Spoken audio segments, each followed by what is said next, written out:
Access granted. Transferring data. Activated.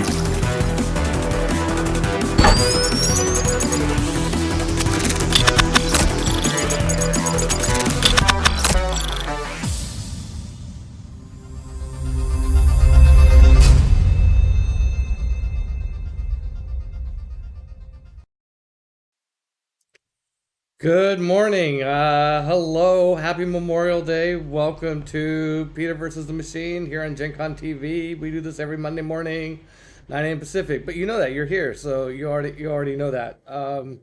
So how was everybody's weekend? What'd you guys do? What's the news? I went I had a great weekend. Friday the Baileys are in town. These are our former neighbors who we game with a lot over the years. They're great people. Also, they were living in the same condominium as us, so it was really handy. But they've moved to Kansas, which is really sad. But they're back for a few days, and so we got to see them. We played on Friday night. We played 1830, which is an 18XX railroad game. I'd never played it before. They'd never played it before. We struggled through it. After about 5 hours, we realized that we weren't anywhere near finishing, so we called it. Saturday, went to a barbecue down at Bonsai Baby's place. So it was really sweet of her to invite us over. We got to meet some of her friends and hang out. And then went to a bachelor party. It was not that kind of bachelor party. It was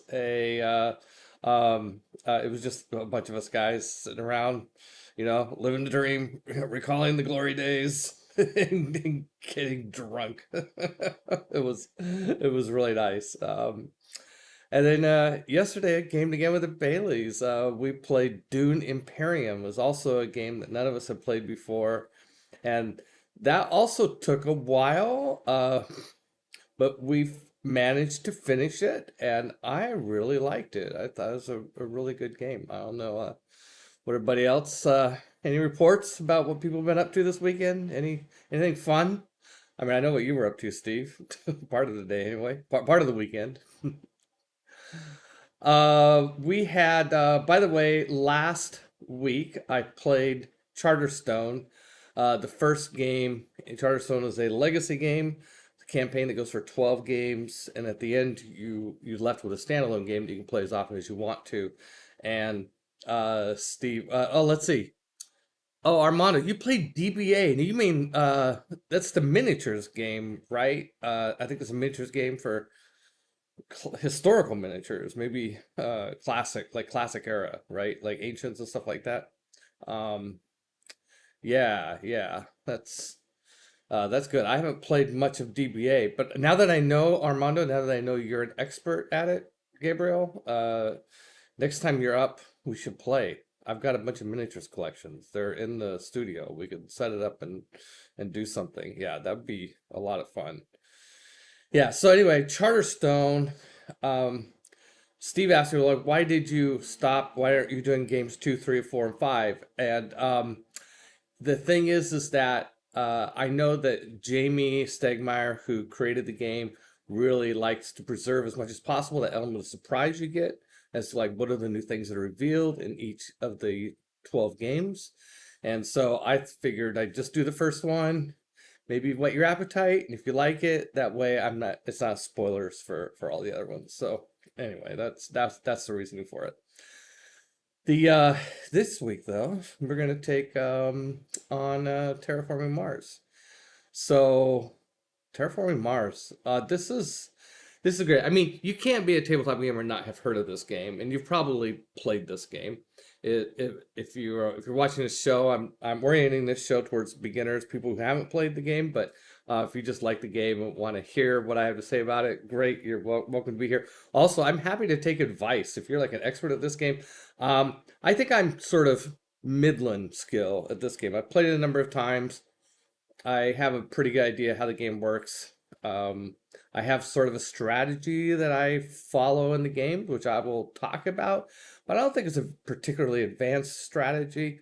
I think that there is, um, I think I lack, I think I often lack focus in this game. There's so many shiny baubles that distract me, that take me in different directions. And let's see, Frank, working on the Highlands, future gathering place for gamers and friends. Yeah, well, can't wait for that. Um, Chocolate Factory game? No, no, Steve, no. Terraforming Mars has nothing to do with the Chocolate Factory. No, no, no. It's the planet, planet Mars. You know, like the red planet out there. Yeah, yeah. Yes, I do have fun playing. I always have fun playing. You know that, Gabriel. Yes. Yes, I do have fun playing Terraforming Mars. Absolutely. So I'm going to so let me show you this game. It's, like I said, this is a game I really like. Okay, so that means I got to click into a new scene here. Boom! Yay, that works. Okay, cool. So what you see here is just kind of the starting screen. And right off the bat, you're looking at space and Mars and Ganymede and I mean, like Phobos. Wow. I mean, this is right off the bat is cool. Just the theme of this game is cool. We're gonna terraform a planet. I mean, that's just big and freaking epic. Schrumberg spent the weekend working on the Orc final draft. Wow. Okay, that's cool. We're all rooting for the Orc. Yeah, yeah, we are rooting for the Orc. We talk about it a lot. Have talked about it a lot. Yeah, on Table Takes. Okay, so I'm gonna set this up as a local game, of course, and one player. I'm gonna add. I'm gonna play against medium AI levels. I think that, if each of these games, setting the difficulty, of course I want to win, but I also don't want it to be too easy.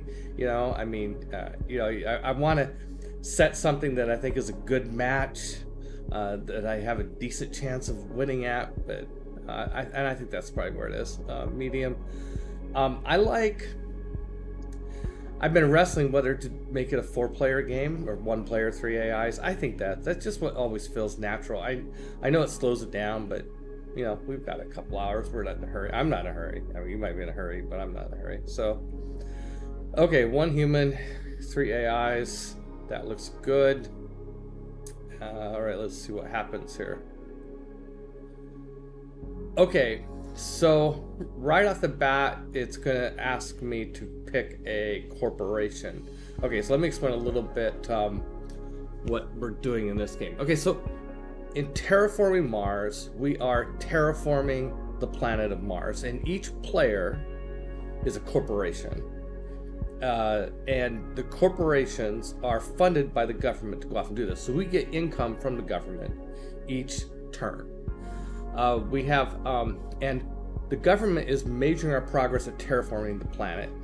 The planet to be terraformed there's 3 metrics. There's 3 things that we're tracking. Oxygen levels. At the beginning, there's no oxygen in the air. So we've got to do things to get the oxygen up to 14%. That's our goal. There's the temperature to support human life. We have to warm up the planet. We have to get it from negative 30 degrees to 8 degrees Celsius. Excuse me. The water, the planet needs water, and so measuring that through what's called ocean tiles. Not like each tile is an entire ocean, but enough of them together starts to look like oceans. And we have to put 9 ocean tiles on the map.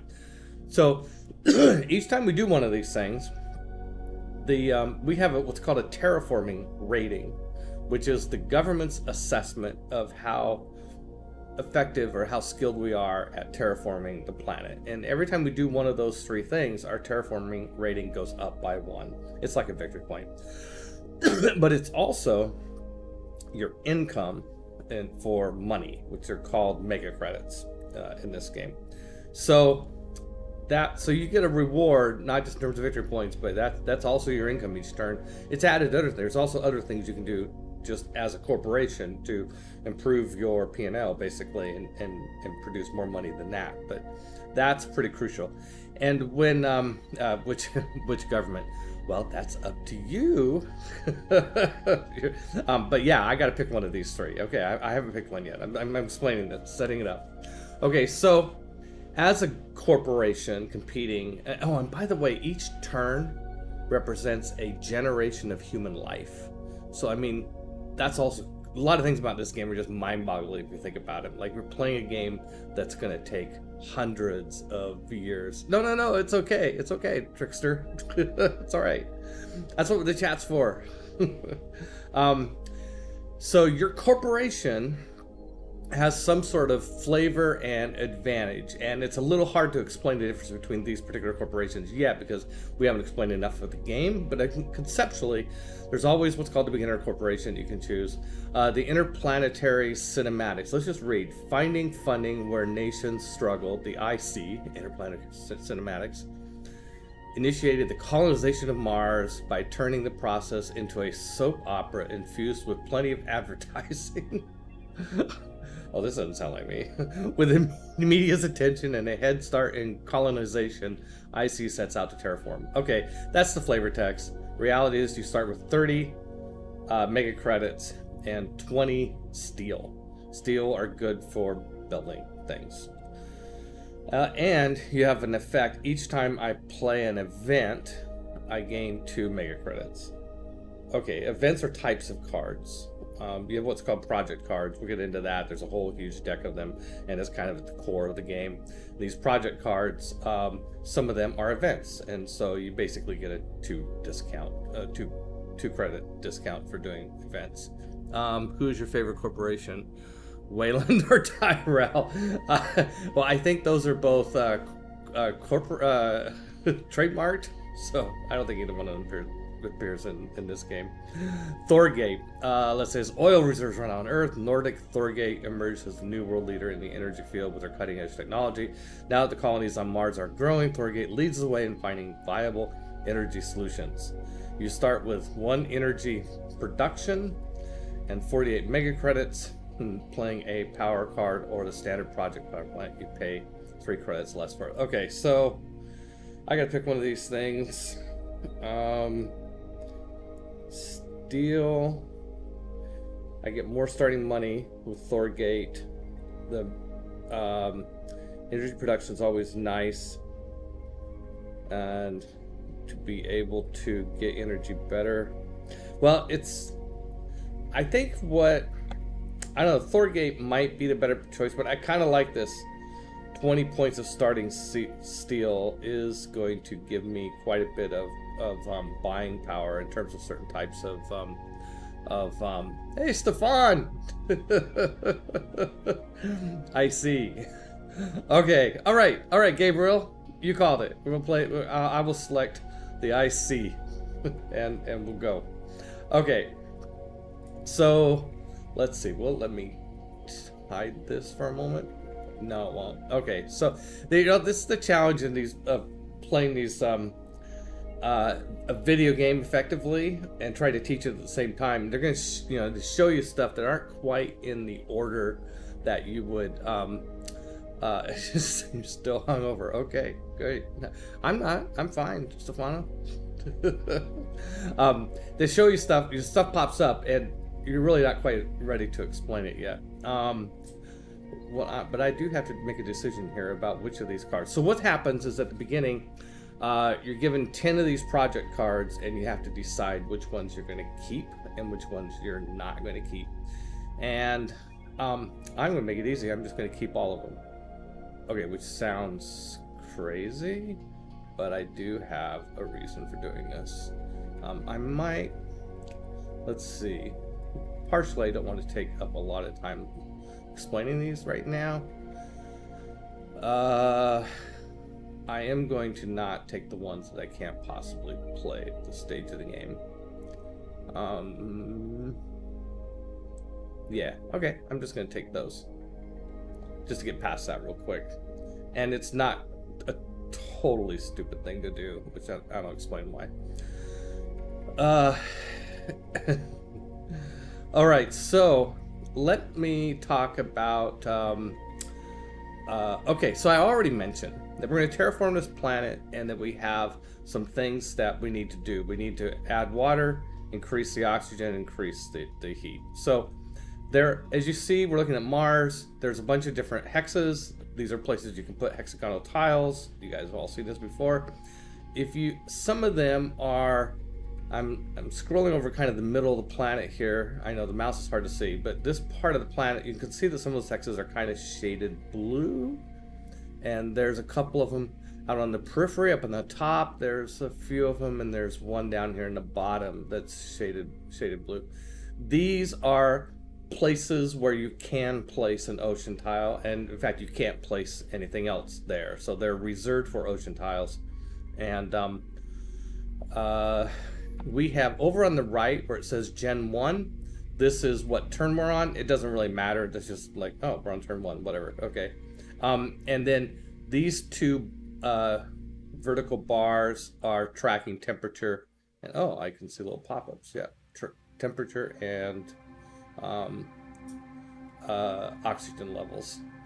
And you know, you're watching this, you're going to see a little bit of monkey business, how things move behind the scene here. I am going to move my window here. See if I can do this without crashing the system.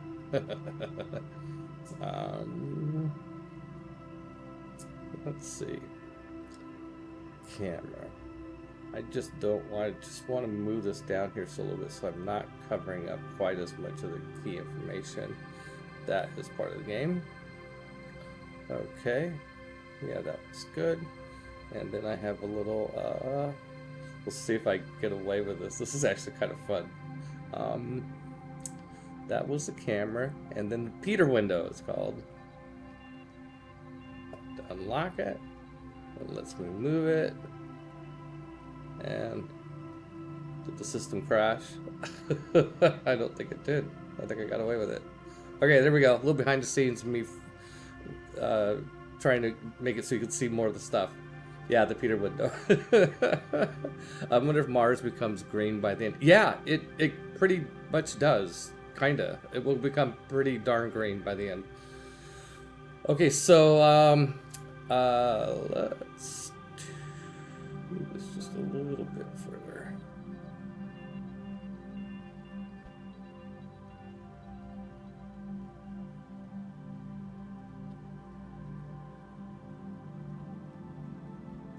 There we go. I did that so you could see the right above the window where it is now. You can see that little blue, this little blue tracker. This is where how much water has been placed. 0 out of 9 tiles. And then you can see tracking on the left the oxygen level. Oxygen is currently at 0, and we need to get the oxygen up to 14%. The temperature is currently at negative 30 degrees Celsius. We need to get it up to 8 degrees Celsius. And I mentioned that you have a terraforming rating, this TR, we're going to call it. This TR goes up every time you change one of those 3 metrics. So if you get the temperature to go up, and it'll go up in increments of 2, you get the temperature to go up, your TR goes up by 1. You get the oxygen level go up by 1%, your TR goes up by 1. And if you place an ocean tile, your TR goes up by 1. So that is really at the core of what you're trying to do.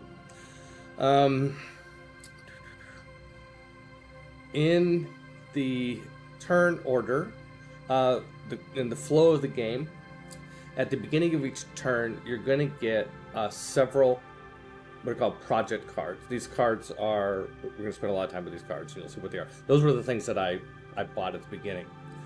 These cards are sort of the way that you do things, and they're all sorts of crazy stuff, like setting up space mirrors, hurling asteroids at the planet to heat it up, setting off thermonuclear explosions inside the planet to heat the core of the planet. I mean, part of the game is to just like sometimes picture what's happening with these crazy things you're doing that like take a generation of human life just to like implement this project.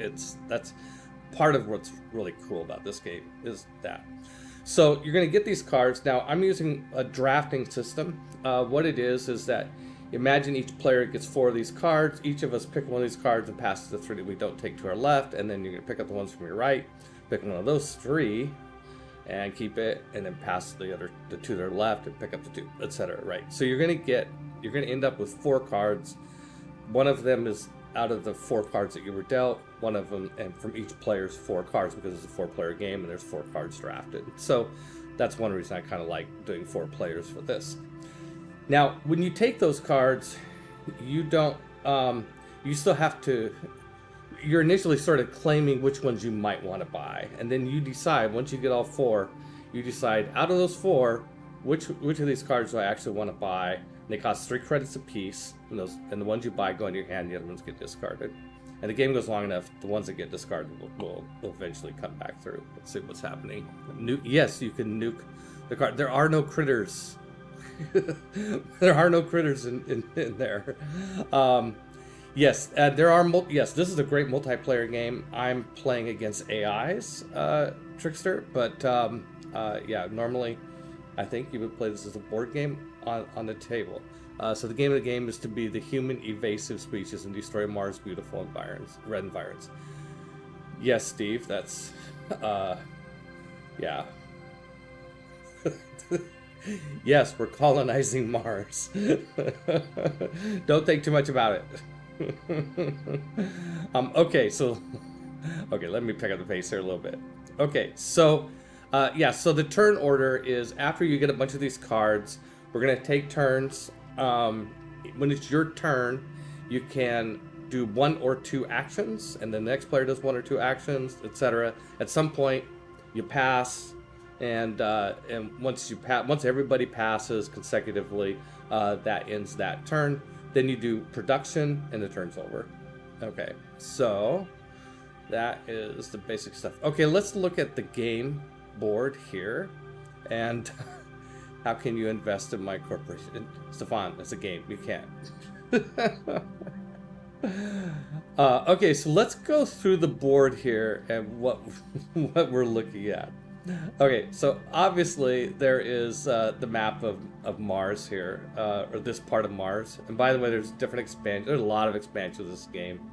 Some of them change which part of Mars you're on and blah, blah, blah. But you can see it's broken up into hexes. I already explained the blue shaded hexes are reserved for ocean tiles. There's a couple of city spots that are reserved for specific places. Noctis City, I think, is one of them. Yeah, you can only build a certain city here. What you can build on Mars is oceans, cities, greeneries, which like, green areas, and also there's a few special one-off things that you can make special cards. You also can't build on Phobos or Ganymede unless you have a specific card that lets you do that. Okay, so that's the map. You notice that there's a bunch of icons out here. These, like, you can see these green leaves. Plants are a resource in the game. So if you build something where there's some icons, you get a little bit of that. It's not a huge amount, but it can add up. So a lot of them are plants, and towards the middle, there's also, over here on the left, Pavonis Mons has a little, looks like a little yellow star and kind of a blackish background. That's a symbol for titanium. Up here, you have a little red hammer towards the top up by Tharsis Stolas. You have sort of a red hammer in a tan background that represents steel. You might recall that the corporation that Gabriel chose for me is gave me a bunch of steel. There's up towards the upper right part of the planet, you see a couple spots that have look like square or rectangular shades of with an image of Mars on it. You can't really tell that, but that's the back of what the playing cards look like. So those are project cards. So if you build there, you just get a couple extra, 1 or 2 extra project cards. And I think those are all the location benefits. Also, once there are ocean tiles on the map, if you build something next to an ocean tile, you get 2 mega credits. Okay, so over on the left are what are called the player tags. This is just a pop-up of who the players are. I'm blue in this, and the number here is the number to watch. That's the current Terraform rating. So each of us has a Terraform rating of 20 at the beginning of the game, and again, it's going to go up as we trigger advancements in heat, oxygen levels, and water levels. Yes, there's ocean tiles up on yeah, there are several places that you can build ocean tiles. That's right. Yes, thank you. So we see that we're all at 20. The let's see, I talk about oxygen and temperature. You see those. Oh, one thing about the over on the right, the oxygen and temperature gauges, there are some spots that you can kind of barely see that are to the right or left of these gauges. If you're the one that causes it to reach that number, whether it's temperature, oxygen, there's a little reward you get. And the one on the left side of the oxygen level, about in the middle at 8, is if you cause the oxygen to hit 8 degrees Celsius, you get a bonus of 1. You get to increase the heat by 1 step. So in other words, there's spots where effectively you can get an extra TR rating, or in this case, if you get the heat, the temperature up to 0 degrees, you get a bonus ocean tile placement. And down here, there's a couple early placements you can get for getting the heat up to -24, -20. You get an increase in your heat production. Okay, I want to explain heat production versus heat. Okay, down here in the bottom row, on the left side, there are 6 different information spots about different types of resources. Okay, so on the leftmost one, it's called mega credits, and you see the symbol for mega credit is what looks like the yellow cube with a number in the middle of it. There is how many, the lower number here, the number 6 that's right actually on that yellow cube, that means I have 6 mega credits. The above it, the number 0 in sort of a brown hash background, that is my income or production of this type of thing. So I have 6 mega credits, and I have 0 income, except that each of us gets paid whatever our TR is, our terraforming rating. We get that amount of income in mega credits each turn. But this, I'm getting nothing beyond that. So it's possible that I can have, that I can make my income exceed my terraforming rating by making investments that increase my income. TR levels, will they go down? That's a good question. I think there might be a way that they go down. I can't think of a way that they go down. It wouldn't surprise me if they could. But I don't. That's rare if it ever happens. No, what happens in terms of oxygen is that if your oxygen, once any of these metrics, whether it's the number of water tiles or the amount of oxygen or the temperature of the planet, once they hit the targets, then in terms of game mechanics, they don't move after that. And anything that you do that would increase the temperature of the planet, say, once the temperature is already at 8 degrees Celsius, it just nothing happens, and therefore you don't get the TR bonus for trying to raise it after that. And also it means the game is probably getting pretty close to ending, because once all 3 of those metrics get hit, the game's over. Let's see, can you discover life on Mars? No, we're going to create the life of Mars. Let's see, Trister, this is quite a comprehensive guide you're giving right now. It's everything I want when I'm going to start playing. Oh, cool, thank you. Yeah, that's exactly, this series is me. I'm going to teach the game, I'm going to play the game. I'm also, for anybody who is an expert at the game, you give me advice along the way. That's fine too. So I try to make it, hopefully it'll be interesting for anybody, but Okay, so let me so back to this list of resources down here in the bottom. The second one is steel.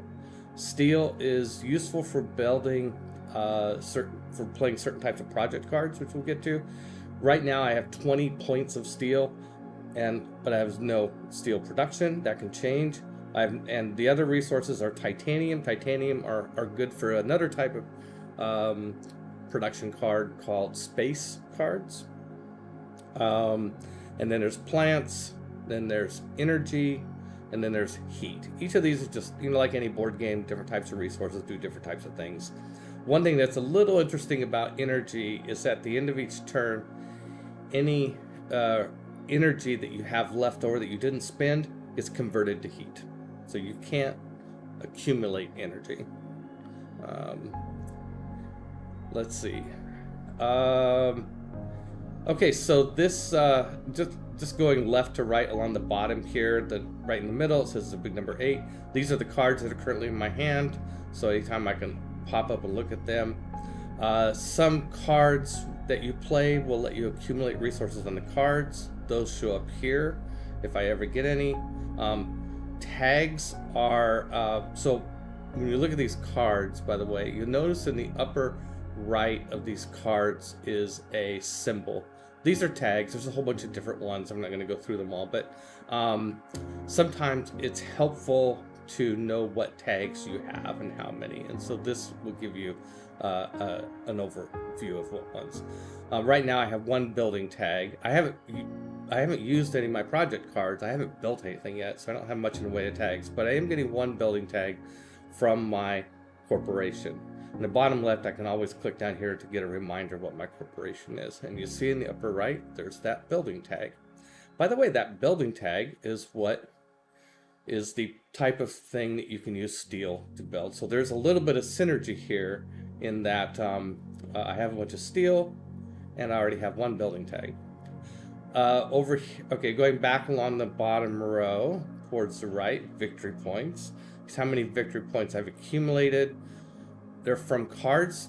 Let's see if I have an example here. Yeah. Here, this card here. Anytime you see a number like this in a big reddish circle, like Mars is a reddish circle, those are victory points. If I get this card into play and still have it at the end of the game, it's worth 2 victory points. So that will give me, so the VP slot will give me kind of a summary of that. There are projects that will let me use one of my actions to do an effect on a card. This is kind of a nice little reminder of what they are. We'll see those as I develop them.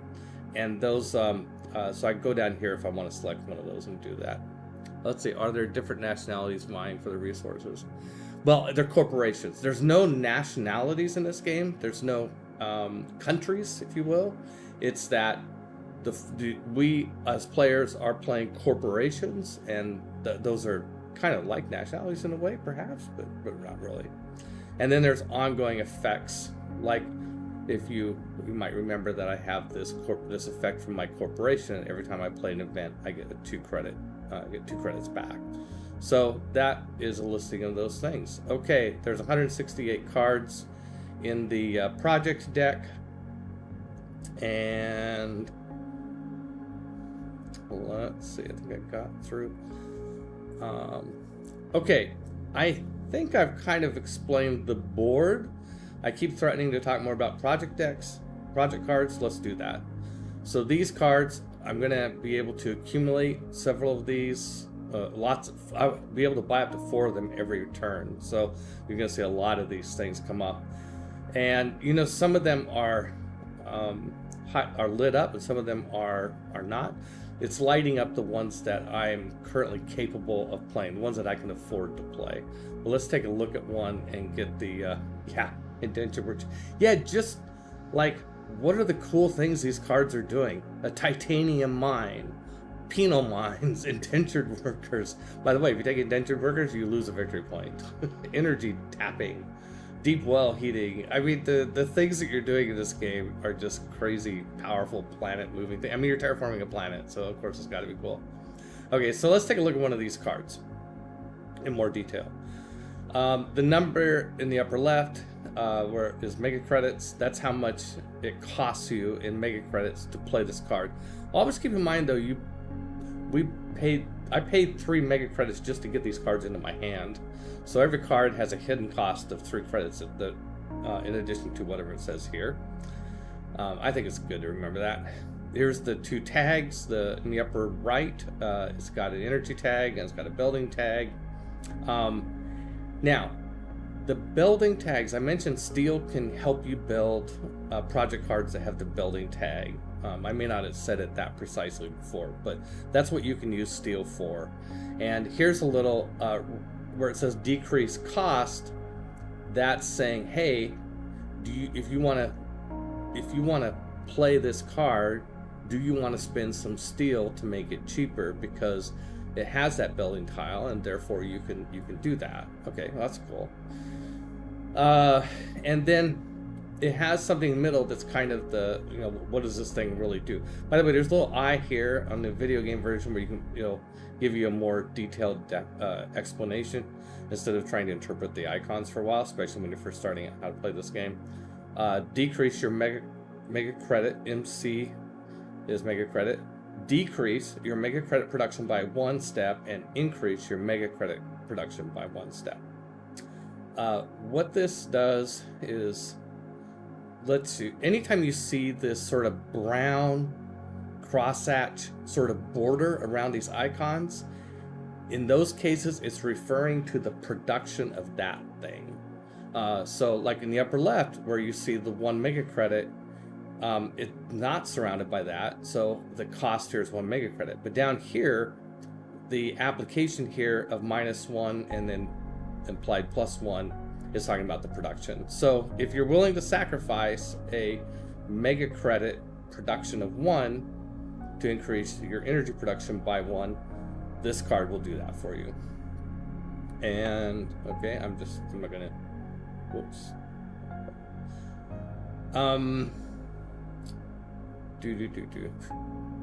Okay, so that's, I'm looking to see if there's something else that can be seen by the card. Like in this card, it doesn't have the brown cross hatching around, but this card lets you, whatever your next card is that you play, you get 8. You have to pay 8 less mega credits for it, and it doesn't cost anything to play. But remember, you paid 3 mega credits to get this card into your hand, so it's basically netting you 5 mega credits, but it's going to cost you a victory point at the end of the game. Okay. Let's look at tardigrades. Tardigrades has a mechanic. Add 1 VP per 4 microbes at the end of the game. You're going to get 1 victory point for every 4 microbes you have on this card. So if you're playing the board game, you'd have this card sitting here, and you would put tokens on the card. And how do you get those tokens on the card? Well, let's look at this. You can take an action. Now remember, I said that the structure of a turn is that all the players take turns. When it's your turn, you take 1 or 2 actions. It's kind of like if you play D&D. It's like when it's your melee round, you have a standard action and a bonus action, blah blah blah. It's kind of like that. It's like when it's your turn, you have 1 or 2 actions that you can take, and it's up to you. And by the way, strategy, I also want to talk about strategy here. This is an interesting strategy. It's more a tactic in the game, is knowing when you want to use 1 action and then wait and see what other people do. So if whenever it's your turn, you have to do 1 action or pass, and once you pass, you're out for that particular turn. If you just take 1 action each turn, you're eventually going to be able to do everything that you want to do. And it kind of lets you slow things down and see what everybody else is doing. And then if you have some sort of surprise up your sleeve, but you don't want to do it until somebody else does, whether you see what somebody else is doing, then it lets you do that. On the other hand, there will be times when you really want to get a couple of things done as fast as possible before somebody else beats you to the punch. So in those situations, you'll choose to take 2 actions when it's your turn. So that's a fun little thing that you get to think about each round. Yes, tardigrades. Yeah, tardigrades are freaking cool. I agree with you, Steve. I remember they show up in Star Trek a couple times. Yeah, they can survive all sorts of things. Okay, so if I get this card in play, then it is kind of cool that this comes out early, because every turn I can add one of these counters to this, and getting it out early means I'm going to have more turns to do that, and that's great. So this is introducing tardigrades to Mars, which is pretty cool. Okay, so that's again the cool things you could do in this card. Here is what's called deep well heating. Here's a project card. It's got that building tag, so I could use steel to increase the cost. I mean, to decrease the cost. So instead of paying 13 mega credits, I could pay 6 steel. Each steel, by the way, reduces the cost of projects that allow for it, the ones with the building tags. Each steel I spend reduces the cost by 2. So if I were to spend 6 steel on this, it would reduce the cost down to 1. And what does it do? It increases the heat by 1, which will increase my TR, remember, my terraform rating, and it increases my energy production by 1.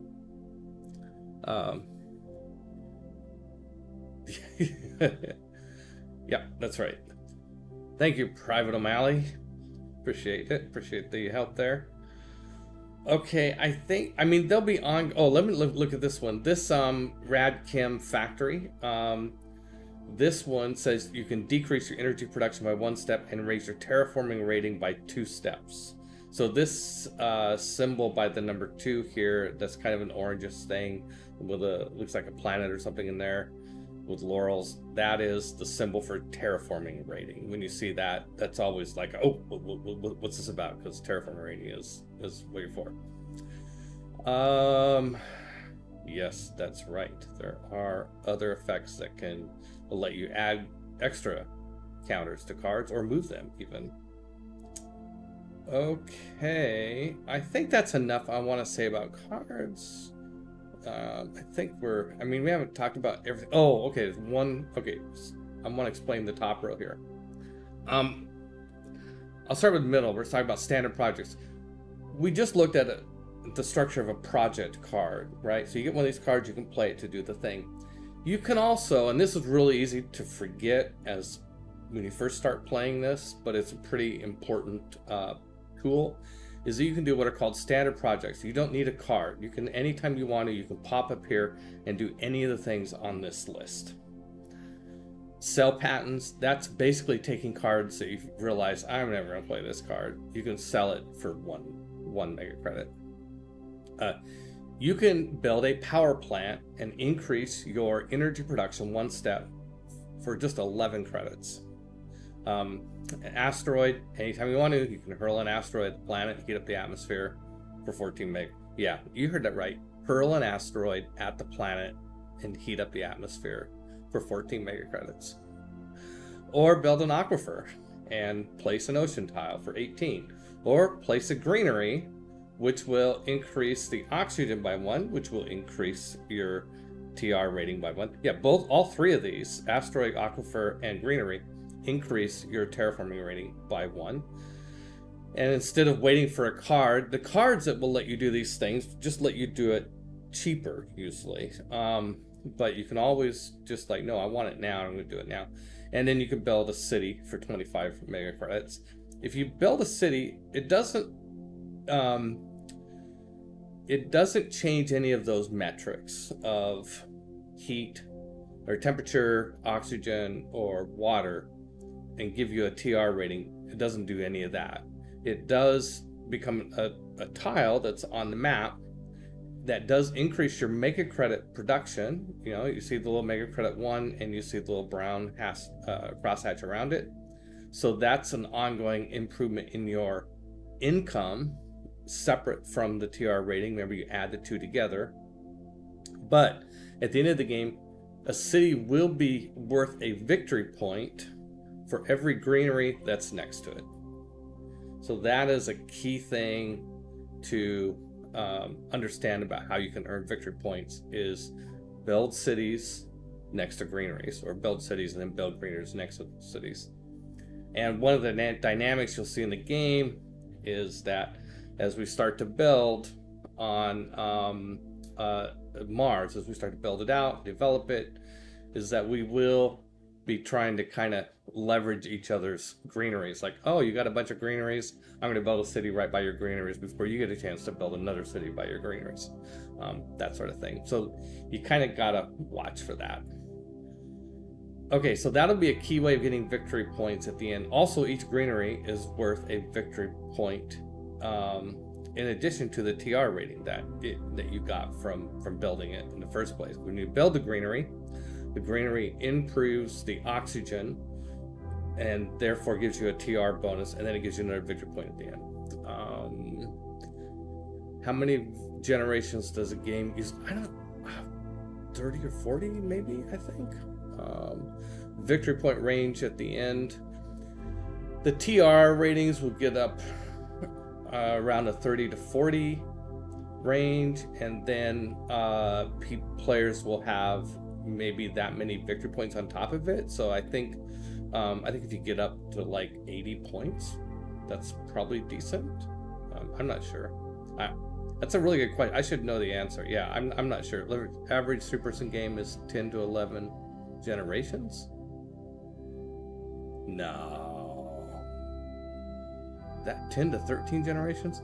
Wow, you guys are like in a whole nother level. Our games always take a lot longer than that. That's okay. All right. So, milestones. Okay, so let's talk about milestones and awards. Milestones, these are, there's a bunch of different milestones that the first person to hit one of those milestones, anybody hits one of those milestones that hasn't been claimed, you can go out and claim it and get extra points at the end of the game. But only one person can claim each milestone, and only 3 of them can be claimed. So as soon as the third one's claimed, you're done. So these are worth 5 victory points at the end of the game, and it's pretty good thing to try and get.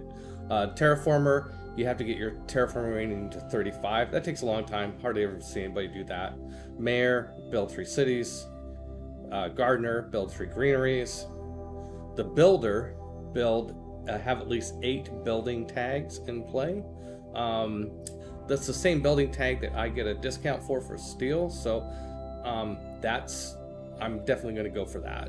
The planner is to get to 16 cards. Now, just because you hit one of these metrics doesn't mean you've claimed the milestone. To claim the milestone takes an action to say, oh, my action is I'm going to claim this milestone. If you were sitting on a table, you have to prove to everybody that you've met the requirement. You would have to spend 8 mega credits to do it, and then you've locked that in, and then you're going to get that at the end of the game. Awards. This is similar, and it's really easy to confuse these at the beginning when you're first learning this game. Awards, you fund an award. At some point you can choose to fund an award, but you don't know who's going to win it. You're going to fund awards that you think you're going to be able to win, and these are determined at the end of the game.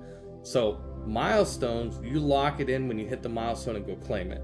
Awards, you fund it, and at the end of the game, somebody funds an award. At the end of the game, everybody compares to see how well they did in the various categories. So like one of the categories is landlord. Again, only 3 of these can get funded. So for a landlord, whoever has the most tiles on Mars wins that award. There's also, by the way, in a 4-player game, there's also a second place award, probably in 3rd player too. So you can see that first place gets 5 points, second place gets 2. So it's landlord to the most tiles. Banker, whoever has the highest mega credit production can earn that award. Scientist, whoever has the most science tags. You might remember the project cards have tags. So whoever has the most of the science ones will win this. Thermalist is whoever has the most heat as a resource, not heat production. Now, banker was whoever has the highest mega credit production. Down here at the bottom, remember, that's the number that's with the brown crosshatch. That's like income each round. It's different than inventory. So thermalist so banker is about your production, your income. Thermalist is just how much heat do you have on hand. Miner is how much steel and titanium you have collectively. Again, inventory, not production. So there we go. Those are awards. It's too early in the game to really have much of an opinion about what awards. A lot of that's going to depend upon what cards I get over the course of the game. But I can think about these milestones. So I don't claim to be real good at this game, but what I do is I try and start with an opinion right off the bat of which of these milestones I'm going to go for, because you can get these milestones in about 3 or 4 turns. So the opening turns are crucial to getting to these. So one thing I like to do, remember at the beginning when I said, oh, which of these cards you want to buy? I'm just going to buy all of them, and except for 2 of them. I'm thinking about this planner milestone. If I get to planner is to have 16 cards in my hand. So I'm actually going to buy lots of cards for the first couple of turns. I've got 8 in my hand now. If I buy 4 more in the first 2 turns, I might stretch it out to 3 turns, because just to buy the ones that are obviously crap, just to not buy those, then I'm basically not going to play hardly any cards at all for the first 3 or 4 turns, buy my way up to the planner milestone, and I'm going to hope, it's a long shot, I'm going to hope that I also get enough building tags that maybe I could get a second milestone. Getting 2 milestones is really hard, but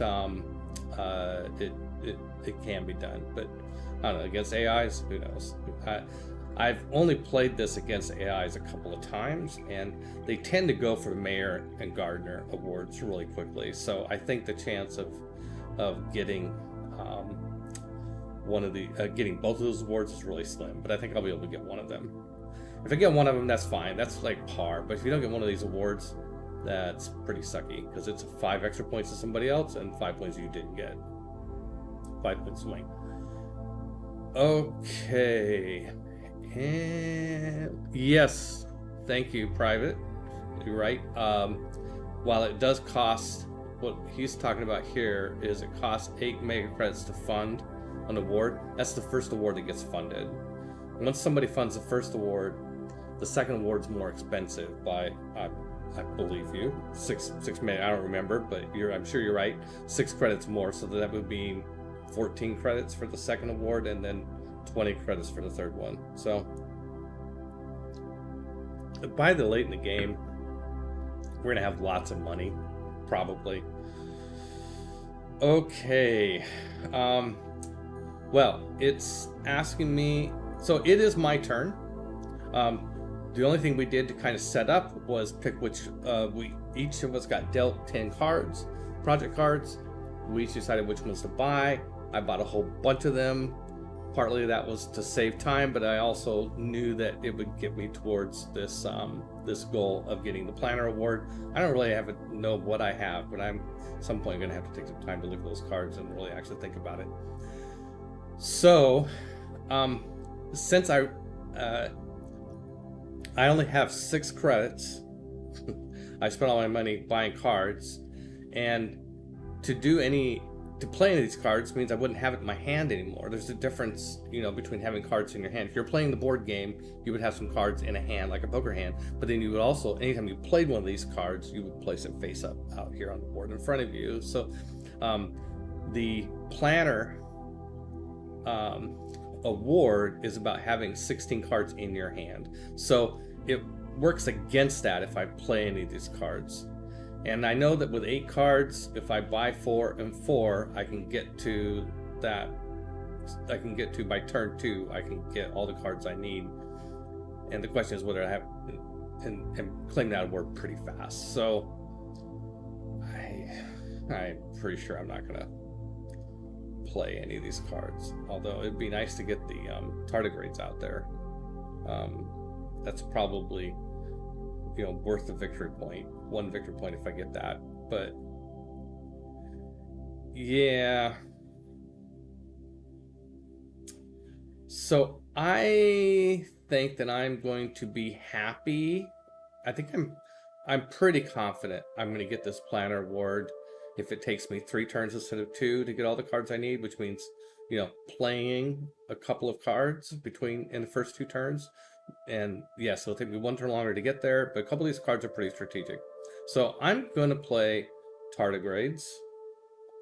So I just clicked on it and it says use 4 credits to get it out. I only have 6, so I'm probably not going to do much else, but I'm going to go ahead and play tardigrades. Yeah.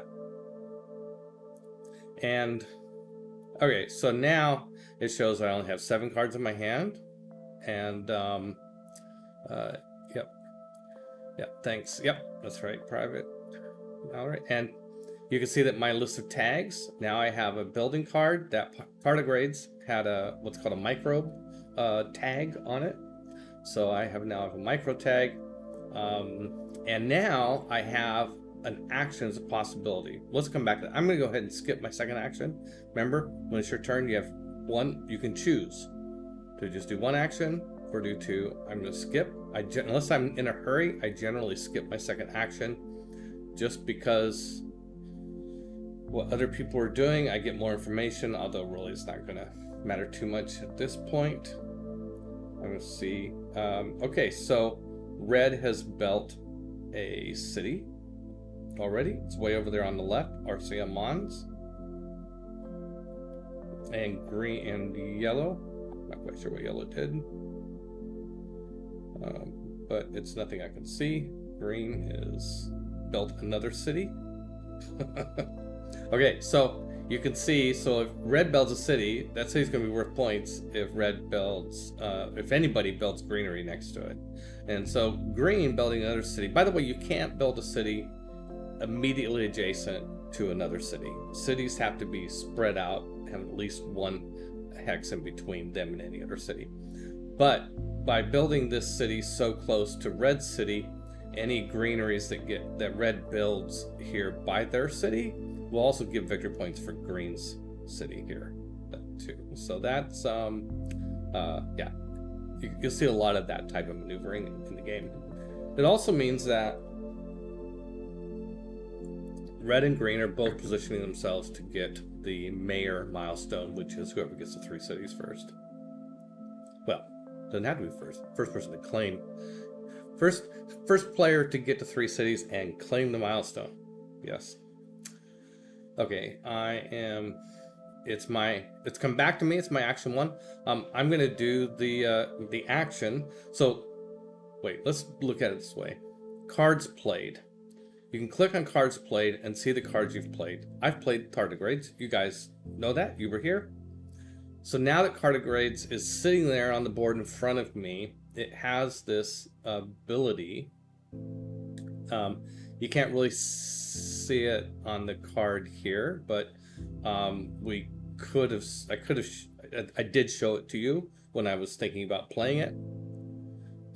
It has the action where I can take an action to use the card. Most cards, once you play them, a lot of them anyway, you play them, they have their effect, and they're done. The only thing after that is the tag. Some of the cards, which are called blue cards, when you in the game, have this ability that you can come back and activate every turn, which is kind of cool. So I'm going to use this card, and it's going to add a microbe to the card. So yes, I do want to do that. So now I confirm it. So now that card has, I've done that. So let's see, we'll show, I'm going to look and see. I'm looking at the tardigrades, my cards played, and it doesn't really, that I can tell, it doesn't tell me how many microbes I have on it. But, you know, I'm going to do this every turn for however long the game takes.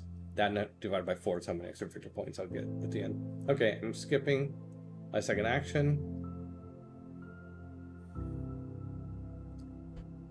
Red, they passed. Yellow, passed. Green, passed.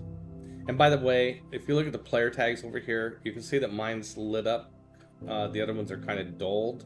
That means they've all passed, which means that once you pass, you can't jump back in. So they're done for this particular round generation. But I don't think I have anything else to do. I'm just going to check, see what cards. I mean, I could play a card that costs steel to make. And there would be an argument for building a titanium mine for the same reason. Get that titanium mine. So now what this card does, let's look at it. It costs 7 mega credits, but I can decrease the cost of it by spending steel. Each point of steel will decrease the cost by 2. And I've got 20 points of steel, right? So this would increase my titanium production, which means that, I mean, this is great, by the way. This is a good, solid card. It means that every turn I'm going to get a point of titanium. And titanium you can spend similarly how you spend steel to reduce the cost of project cards that have a building tag. Titanium decreases the cost of cards that have the space tag by 3 points, not just 2 points. So since I already made the decision to sort of take one more to be able to play a couple of cards here and there and take an extra turn to get to my 16 cards, I'm going to do this one too for the same reason as the other, is that I want to get this thing producing titanium. So I'm going to whoops. Okay, so I'm spending 3 steel to reduce the cost by 6. I could go to 4 and not pay anything, but I'm wasting half a steel. So I'm spending 3 steel to reduce the cost down to 1 mega credit and get that into play. Yes, I want to play the titanium mine. Okay, now I got to be super, super, super extra careful about what cards I play. And it's back to me. I'm going to be done, I'm pretty sure. Yeah, energy heating's nice, and increasing terraforming rating is nice. Yeah, it's really nice. Yeah, that's the heart. There's so many nice cards. Okay, I just got to show some discipline here and stop spinning these cards. Yes, tardigrades mining titanium. That sounds good. Okay, let's see. Chopper Dan says you can click on the card resources button to see how many microbes and other things you have. Oh, thank you. Thank you. Yes, see, this is what... here we go. Card resources. This... Yes, this shows that I have one tardigrade on the tardigrades card, or 1 microbe on the tardigrades card. Action, add 1 microbe to this card. Yeah, there's showing what the action is. Okay, thank you. Yeah, card resources. I even explained that earlier, didn't I? At the beginning, as I go over that, and it'll tell you how many resources you have on cards. Okay, this is what y'all had to look forward to when you get over 60. Okay.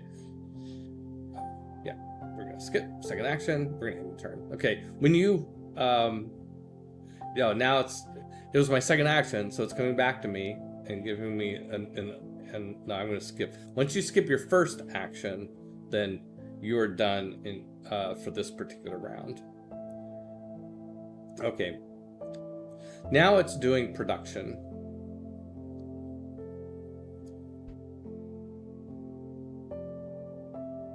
It's going a little faster, so hard to explain what's happening until it slows down and lets me drive for a moment. Okay, so now we're into the next generation. Red, you might have seen on the left, red slid up. I'm not the starting player anymore. It's now the starting player marker rotates around. So at the beginning of each turn, at the beginning of the game, beginning of the first turn, you get 10 cards and you choose which ones to buy. At the beginning of each turn after that, you get 4 cards, and we're gonna draft. So I'm gonna see which of these 4 cards I want to possibly buy. It's probably power structure because it's got a building tag, and I'm hedging my bets that I want to get that I might be able to get the builder and the planner. Not likely, but possible. Let's just look at these cards real quick. So, by the way, one thing I didn't explain that's really important. Up here by the cost, there's a little red banner sometimes on some of these cards. This is a prerequisite to play the card. It's like, and this card called Predators, is that the minimum oxygen level has to get up to 11% before you can play this card. Yeah, they're talking about bears and shit. I mean, these guys can't survive until, you know, the planet has some oxygen. So right off the bat, I could tell I don't want that card, because it might be a decent card to get later in the game, but I'm not going to buy it now when it's going to be a long time. Right now, the oxygen level is at 0. A large convoy is kind of expensive. Titanium, yeah, it's like spend 36 mega credits. This, by the way, this thing looks like a little starburst here. That is the science tag. So that is the type. This is the type of card I would get a discount on by spending titanium, but it's also worth 2 victory points. Oh, there's several of these big cards. They're called events. Oh, you know, there's another reason this is interesting for me. My special corporate ability, let's go look at this again. As the IC Interplanetary Cinematics, we're all about events. We're in event business. And so each time you play an event, you gain 2 mega credits. So maybe I should be looking at cards like this, because I do have some titanium production. It's only 1 a turn, and I get 2 credits off. So okay, that's kind of interesting. And oh, what does it do though? It gives you 2 project cards for free off of the deck. It lets you place a aquifer or an ocean tile, which would increase your TR rating, and either get 5 plants or 4 animals to add to another card. So it'd be pretty, it's pretty interesting. 2 victory points. This is a pretty interesting card actually to have. Hold on to it for a while. Wait till I have a place that lets me accumulate animals and then play it. Kind of, you know, it's kind of an investment now though. This is power infrastructure card. This is probably one I want just because of the building tag. What does this do? Spend any amount of energy to gain that many mega credits. Oh yeah, that's kind of interesting. If you get a bunch of energy production, you can, and don't have anything to do with the energy, you can convert it to mega credits, which you always have something to do with mega credits. So okay, I like this card and it fits my strategy. Virus. By the way, anytime you see something with a red border around it, like on these 2 cards, it means that you can do it to other players. So this is remove up to 2 animals or 5 plants from any player. So yeah, that's kind of a hostile thing to do, and hardly anybody. It doesn't seem that interesting. Okay, I am going to select this card now. This is a draft. By selecting it, I've simply said, yes, this is the card I want to think about buying. And the other 3s, and if you've done a draft before, you know what this is. Your card, you pick the card, you pass the others to your left or to the right, whichever way it is. So I'm going to keep this one. Yes, I'm sure. And now, in a blink of an eye, all the AIs have chosen theirs, and they did a lot faster than I did. You can all be around a board. You're all doing this together, which is also kind of fun, you know. So it's very efficient sort of mechanic as well. Okay, so now looking at the 3 cards that were passed to me, this one lets me increase titanium production. Oh, that's interesting. I'm starting to sense a theme here. Titanium production is hard to get, and I have the possibility of getting 2 of them. Decrease any titanium production by 1 step and increase your own by 1. I don't remember, maybe somebody in chat, there's obviously a couple guys here who know this game really well. I seem to remember that this loss is, I don't know if it's optional or not. Like if nobody has titanium production, but I do I lose the titanium production? There's a question for chat. Come on, help me out, guys. Space Station, when you play a space card, you pay 2 mega credits less for it. Oh, that's interesting. Mandatory, you would lose the production. Okay, thank you, Private O'Malley. Appreciate that. Okay, so both of these cards are actually interesting for this strategy, but this is one a little riskier. Like, you wouldn't want to play it until you saw that somebody had it. Also, what is that tag? Is that a asteroid mining consortium? Must have titanium production. Oh, must have. Somebody has to have it. Decreased it. All right. Let's and then the space station. I don't know. I'm starting to be tempted to do more space type stuff, but the asteroid production would be really, really useful. Then a discount would be really useful. Mining expedition, increase oxygen. This is also an event. I get a discount on events. So, I mean, that's always kind of frustrating when you have like, okay, I think I'm starting to get a strategy in a certain direction, and you get a whole, and then one hand you get like 3 cards, and like I can only pick one of them, and the other ones aren't going to come back around. Okay, raise oxygen, remove 2 plant. Okay, so that's not. It's an event, but it's not strategic. One of these 2. Let's see, mandatory, you would lose production, but you gain it, so it cancels. Yeah, but you didn't come out ahead, right? Oh, that was a Jovian tag. I was wondering if it was a Jovian tag. Jovian tags have to do with Saturn, right? Yeah, okay, so that's a that's a Jovian, or Jupiter. Maybe that little bar there is probably the ring around Saturn. Okay. If you mine Mars, the bonus is you are also creating possible dungeons. Stefano. Very good. Very good. Okay. I want to choose between these 2. The titanium production is so hard to get. I'm going to select it and try to remember not to play it until somebody else has titanium production. Not only is this good for me, it's going to hurt somebody else. Also, it means that what I do is the worst thing would be is if somebody else bought this card and destroyed my production. Yeah, that would not be good. Yeah. Oh, that wasn't the ring around. Yeah, ring around Saturn. Anyway. Okay, I'm going to keep this. Yes, I'm keeping that. And now we're getting the 2 cards that weren't drafted by the 2 AIs upstream from me. This one has a science tank, Regoloth Eaters. Gives you the action. You can add a microbe to this card or remove 2 microbes from this card to raise oxygen by 1 step. I do have a little microbe theme going on here too, so that's interesting.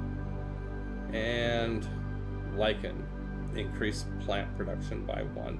I haven't done anything with plants yet, but I do have a microbe thing going, so I think well, it's also good to diversify your tags. But this one, oh yeah, okay. So one thing to avoid, okay, I don't want this one. Minimum temperature -24. Oh, actually, that's not that far away. Minimum 24. What are we at now in terms of temperature? We're at -30. I mean, that's gonna happen before too terribly long.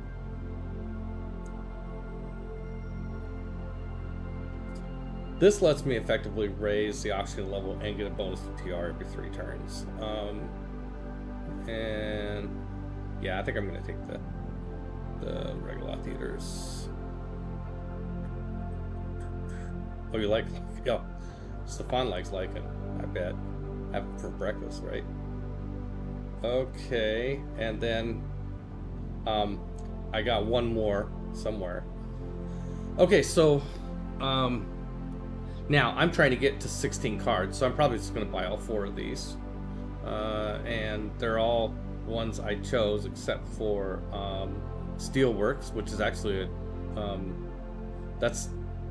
it didn't pop up because by that point it was the only card left to draft, so I got it automatically. So I can, this one lets us spend 4 energy to create 2 steel and increase oxygen by 1 level. That seems kind of interesting. But see, that's my trouble in this game, is I like everything. Okay, I'm gonna select all 4 of these. None of them are horrible. And spend 12 to get those cards. Now red is taking their turn. And now yellow is taking their turn. Large convoy. It goes a little fast to really know what the hell's happening, you know. Well, I can just see that ocean tile got placed up here near the top right of the planet. They did some sort of investment loan.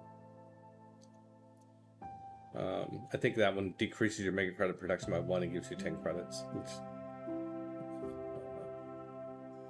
I guess if a game's only going to go 10 turns, then maybe it's not a bad deal.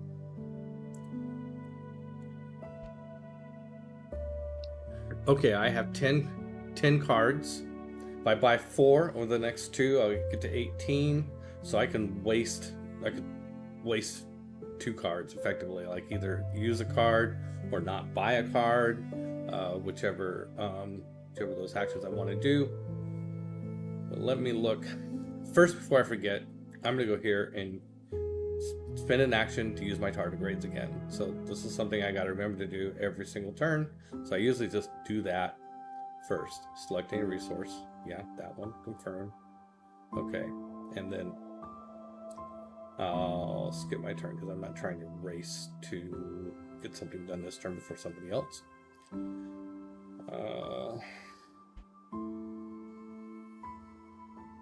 Adventurous Guild.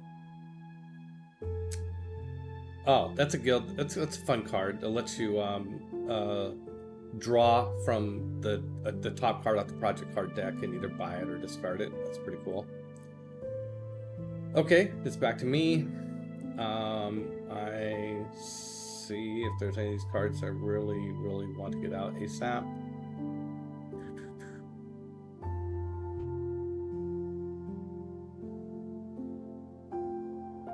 Maybe the deep wall heating. Increasing heat will give me a terraforming, a TR boost, so which is increase in income, so that's really nice. And it would increase energy production, which I already have. Let's see. No, I don't.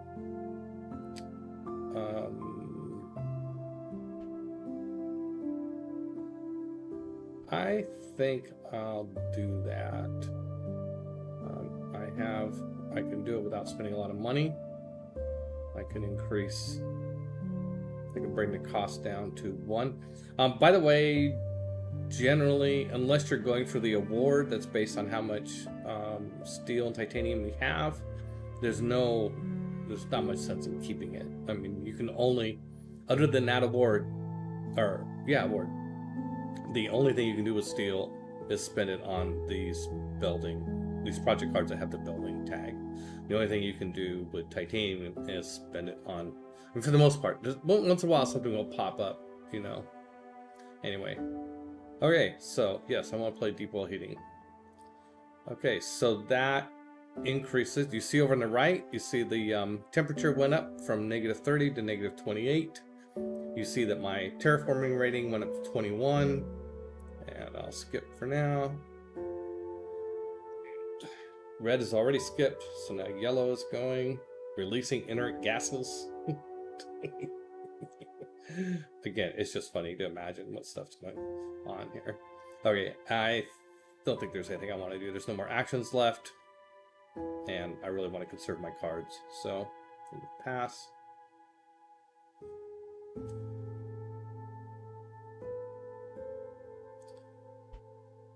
Yellow's TR rating is already up to 23. That's pretty scary. But nobody has built any greeneries yet, and nobody has built more than 1 city. That's great.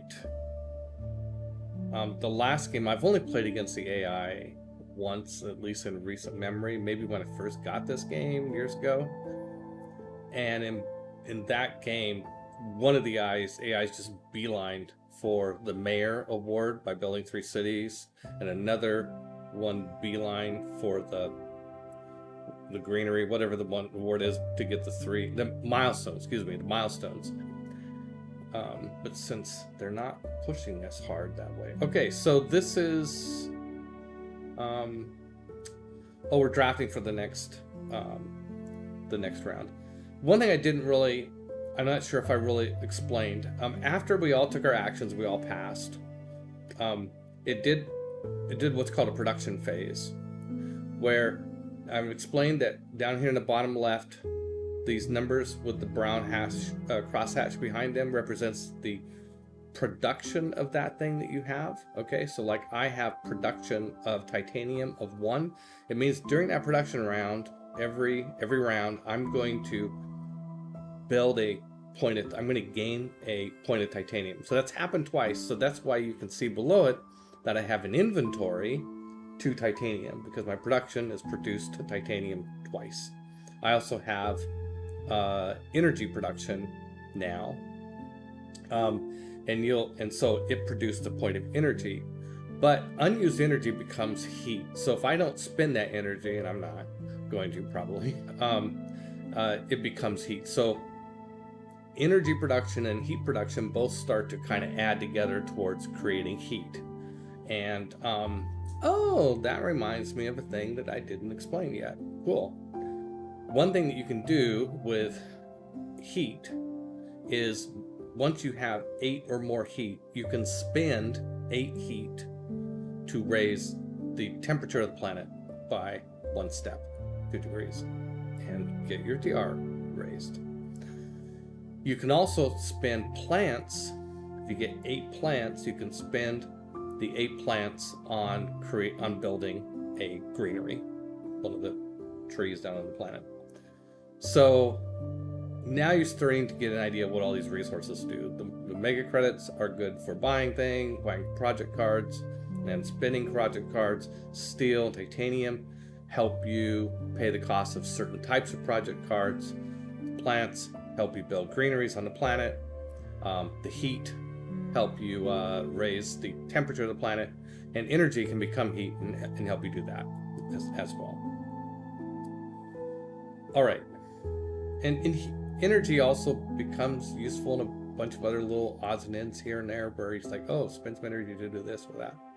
Okay, so I've drafted. Oh, we're drafting cards. Okay, so now I got to look at these and see which one of these 4 cards I want to draft. Probably one of the ones with the building.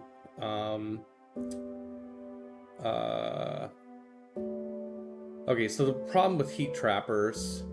Okay, I'm looking at cards. I'm prioritizing cards that have the building icon, because I'm again going to see if I can get to 2 milestones, both the planner and the builder. And the builder requires getting 8 of these played. This one, first of all, you lose a victory point if you get it, and it gives you an energy production, but it costs you, decrease any heat production by 2. Okay, so I could lower somebody else's heat production and increase my energy production by 1 step. But it's also -1 victory point. I don't know, it is kind of a good FU to some other player, but I think I'd rather have this one, maybe. Gain 1 plant for each city in play. Well, that effect, that's like one of those effects you wait till the end, and there'll be enough cities that you could get enough plants that you could build a greenery, maybe 2. There can be quite a few cities. The AIs are single-minded. minded. I think I don't think either one of these cards are particularly amazing. I guess getting an energy production, but boy, you'd have to have 2 heat production. Okay, so I can. By the way, I can go look and see what other people have. I can click on this tag and see what yellow has. Yellow has energy production down here at the bottom left. No energy production. Now, obviously, they can get some. Oh, green has 3 energy production. I hate the -1 victory point thing though, but lowering somebody's energy production or heat production by 2 is kind of nice. I think it's about victory points, so I think I'm going to take the greenhouses and just because it's a cheap building tag, it's not going to do that much for me, but it'll help me get to the 8 building tags cheaply. So is the other one, but I don't lose a victory point. Okay, that's the one I'm going to keep. Now I'm getting the next set of draft cards. Pick which one I want. Breeding filters are kind of a nice actually, but you can't play them until, remember this red tag that's above the card. You can't play that until there's 7% oxygen, and that's quite a ways away. It's about mid game, but it's worth 2 victory points. It doesn't do anything for you mechanically, but it's worth 2 victory points, and it's a science tag, and science tags can show up as rewards. The subterranean reservoir looks like it's an event, so I get a discount. But I think I want this medical lab. Let's see, medical lab. It gives me a science tag. It's got a building tag, so I can build it more cheaply, potentially, if I have steel to spend. I've got a lot now, but I'm spending it. I've spent about half my steel already, which was my initial advantage. But it increases my mega credit production by 1 step for every 2 building tags I have, including this one. So, if I can remember to play this one last, this will give me a nice boost to my economy. Not huge, but nice. Like if I have get to the 8 building tags, that would increase my mega credit production by 4. Yeah, I agree. They are frighteningly good at multitasking and multi-threading and all sorts of stuff. I'm talking about AIs. Okay, let's. I'm going to select this one and keep it. Yeah. Okay, my next draft. Oh, 2 options with building tags. Oh, this is great. It tells me, hopefully, that also means that none of the other AIs aren't prioritizing buying building tags. So that means a higher chance I'll get a bunch of them. Okay, so then it's like, which 2 of these do I want? This one, decrease energy production by 2, and increase steel production by 2, and titanium by 1, and raise oxygen by 2. Oh my gosh. I mean, it's really super freaking expensive, and I gotta lose 2 energy production, but I am kind of, you know, I kind of came in, I've been accumulating all these titanium production increases and steel. I don't have any steel production, but they kind of go, it's kind of nice to get them both. You don't, you know, have to or anything. I don't know, I like this card a lot. I'm gonna take it, and it's going to be expensive to play. It's going to take a little bit of planning. I didn't even look at the other one. I don't know what I passed up for that one. I just got excited and took it.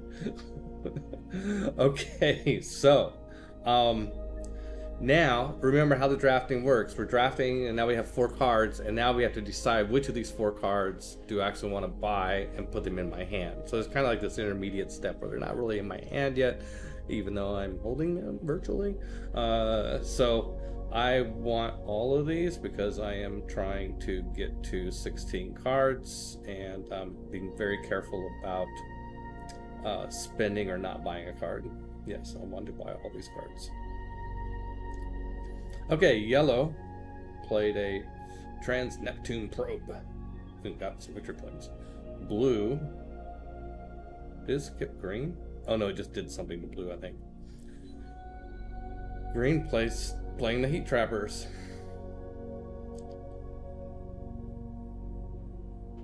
And blue is building a city.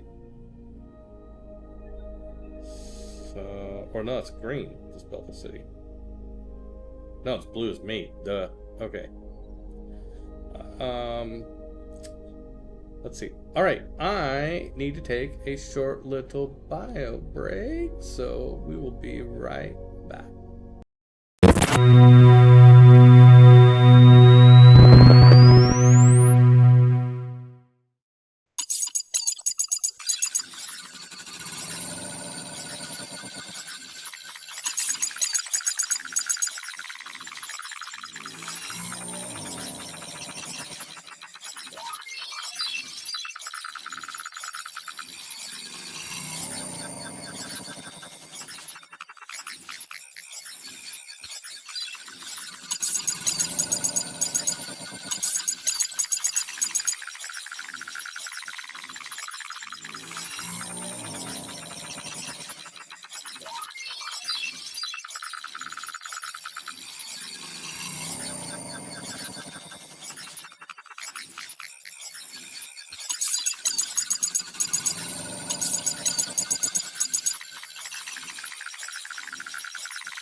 All right, we're back. Yeah. Yep, everything came out in the end. It's good. Okay, where the heck are we? Oh, it's my turn. Okay, so first thing I do, use my tardigrades. Add a microbe. Yes, confirmed. Do that. Okay, now I'm just gonna skip my second action. Yeah, there's no reason to rush into anything.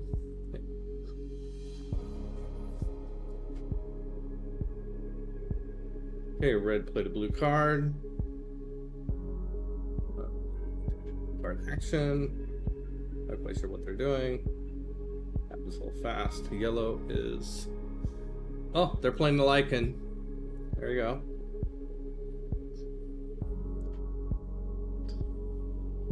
Green passed. Okay, my turn. Okay, I've got 13 cards.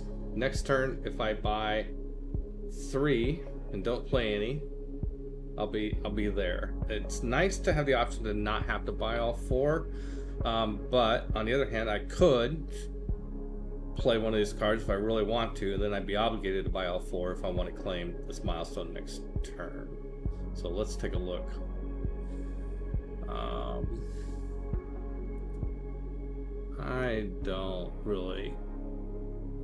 I don't see anything on the top row that I want to buy. The Callisto Penal Mines. I don't have enough money to buy it, but it would be nice to get that 3 production and 2 victory points and Penal Mines.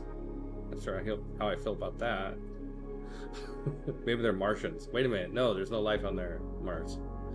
And that shouldn't matter. Okay, Rad Chem Factory. That's +2 TR. Okay, so there is a lot of cards that will increase or decrease your power, your energy production. It's kind of like the energy production becomes kind of a resource in a way.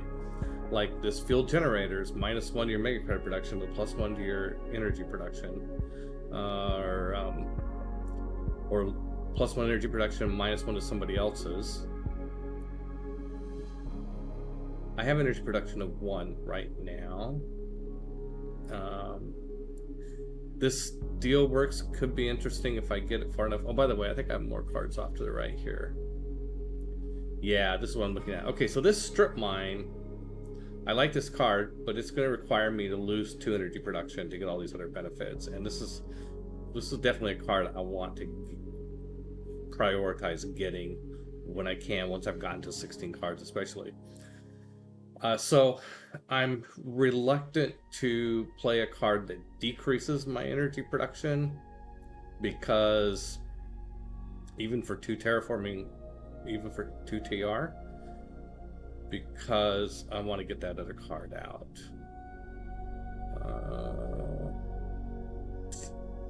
I don't think there's, and I'd like to get the titanium production going, but I do have enough money for that. I'm also going to have enough money to claim that milestone. That's only going to be 8 credits. So the turn that next turn, yeah. Let's see. If I'm getting 20, my TR rating is 21. So each turn I'm getting 21 credits, because my mega credit production is still 0. So 21 credits minus, if I have to buy 4 cards, 21 minus 12 is 9. That'll cost me 8 to claim that milestone. So if I spend all my if I go wild and spend all these credits, I'll still be able to do everything I need to do next turn. I don't need to actually save any of them. Okay, I think I want to play this titanium production, even though that means I'll have to buy 4 cards, if there is somebody out there that has titanium production that I can take away. I guess the problem with me having... Oh, there's one. Red has titanium production.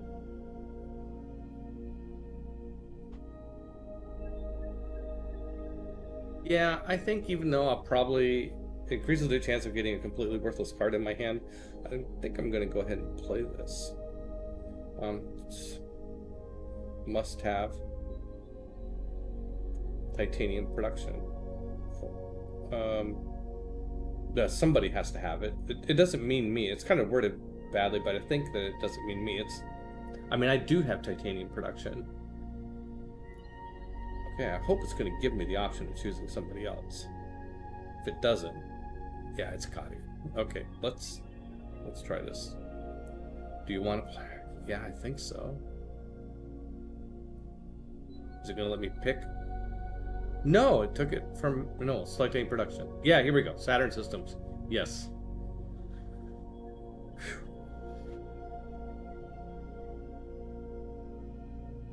Okay, so now my titanium production is 2, and red is really mad at me. Sorry. It's a game. Grow up. Okay, so now I'm going to skip my second action. Turn. My turn's probably over. I'm probably not going to do anything else. Okay, yellow's going. Remember, when it comes around to you, you can do 1 or 2 actions. You get to choose. So I did 1 action. It's my turn again. I'm just going to pass right off the bat. So that'll be it for this generation. Red passed. So now, by the way, I mentioned it does these productions. You can kind of see it there. It's going green. It's doing their production. Blue is doing my production, including the gold we're getting based on your terraforming ratings. So it kind of goes through that all kind of fast, but we saw that there was some manipulation happening in those lower lefts. Okay, now it's green's turn. Okay, we're going to go back to drafting, and I'm going to be buying all 4 of the cards I draft. Okay, so once again, well, space mirrors are fun. You could just spend 7 credits to increase your energy production by 1. That would be really handy, but I think I need to prioritize these building tags. Okay, so let's see. Here you can spend energy to give yourself, let's see, spend 1 energy to gain 1 mega credit for each city tile on Mars. Oh wow, that could, towards the late game, add up, because there'll be a lot of cities. There's already like 3 cities on there. I also have a lot of demands on my energy though already, in terms of the things that I'm planning to do. Mining rights, I'll probably double down on. Wow, I keep running into mining and titanium production bonuses. I think I gotta roll with that theme. Yeah, I'm probably selecting it. Let's see what else is here. CEO's favorite project: add 1 resource to a card with at least 1 resource on it. Okay, yeah, that's nice, and it's cheap. That's a pretty good card, but I'm going to go with the mining. Okay, yes, I want to keep that card. Okay, so now it's my second set of cards. Let's see. Oh, I hate these. Decrease energy production to increase plant production. No. That sucks. Deimos down. It's a science tag. It's an event. 3 heat, 4 steel, and lose 8 plants, but that can be taken from other players. I kind of like that card. This one, mineral deposit. It's an event. Just get 5 steel. Okay. Okay, so what I want to do before I figure out which of these I want to take, I want to see how many building cards I have. So I can sort this by tags, right? Am I really sorting it by tags? I don't know. 1, 2, 3, 4, 5, 6, 7. And I'm not gonna. It's gonna take It's gonna take several turns to play all these, which is why it's a really hard thing to go for. I only need to get 1 more. I think that I can pass on the soil factory. I'm going to pick up another building tag, I'm pretty sure. I'd like to get this one, this Deimos down. Even though it's expensive, if my plan works of getting discount on events plus titanium, I've already got 1 really expensive space tag card. I think it's okay to have 2. But here, plus 3 heat, which increases your terraforming rating by 3, which means 3 more income every turn thereafter. Yeah, I'm gonna take that one. Okay, yeah. Yes. Okay, the last two. Ooh, two science tags.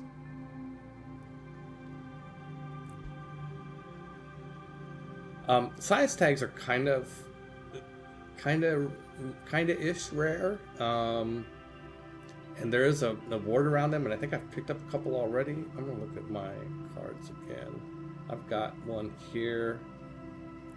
I've got two here. Pick up two more. It's not a bad. This is pretty good from the perspective of just for having a good solid position in science tags, because you might recall that one of the awards is based on that. Just, yep, okay. But before I do that, well, let me. Yeah, I just wanted to show you the awards, but I'm stuck in an algorithm here. Okay, so buy up to 4 cards. Well, we're going to buy all these cards, of course. Oops. Select, select, select, select. Done. Yes. And I am at 16 project cards. I know it says 7 there, but that's green. It'll get to me in a moment. Oh, they're building an urbanized area. Okay, green. So it looks like they just built a city next to a city, and if you were hearing me earlier, it said you can't build a city next to a city. Now it just looks that way. There's a project called Urbanized Area, which lets you build sort of expand a city between two existing city sites. So that's how we can end up with what looks like 3 cities all next to each other. I don't know if it counts as a city during final scoring. That's a good question. Just don't know. Okay, so it's my turn. I have 16 cards. I now qualify for getting the milestone, and I'm going to do it. Planner 16. Woohoo! Yes, I want. Yes, I want to claim it. That's what all this was about. And I'm just going to bask in that for a moment and end my turn. So that's good. Like, getting one of those milestones, I think, is really important to winning the game. So I'm really happy that I've done that. So now I'm going to try to get to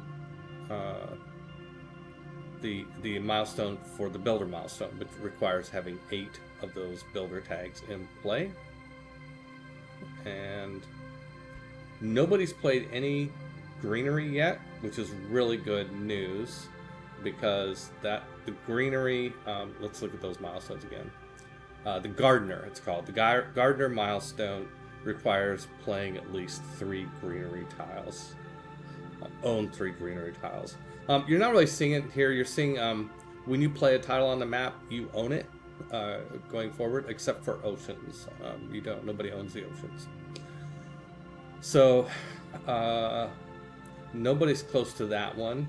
Nobody's close to 35 Terraformer. That's a terraforming rating of 35. Green is really close to mayor. If the urbanized area counts as a city, you can claim it right now. But even if it doesn't, he's just got to build one more city and get it. So,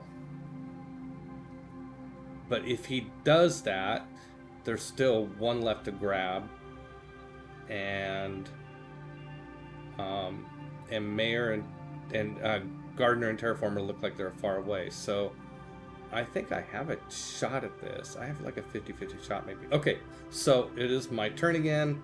I've got, I'm starting to run out of steel. I've got 4 titanium.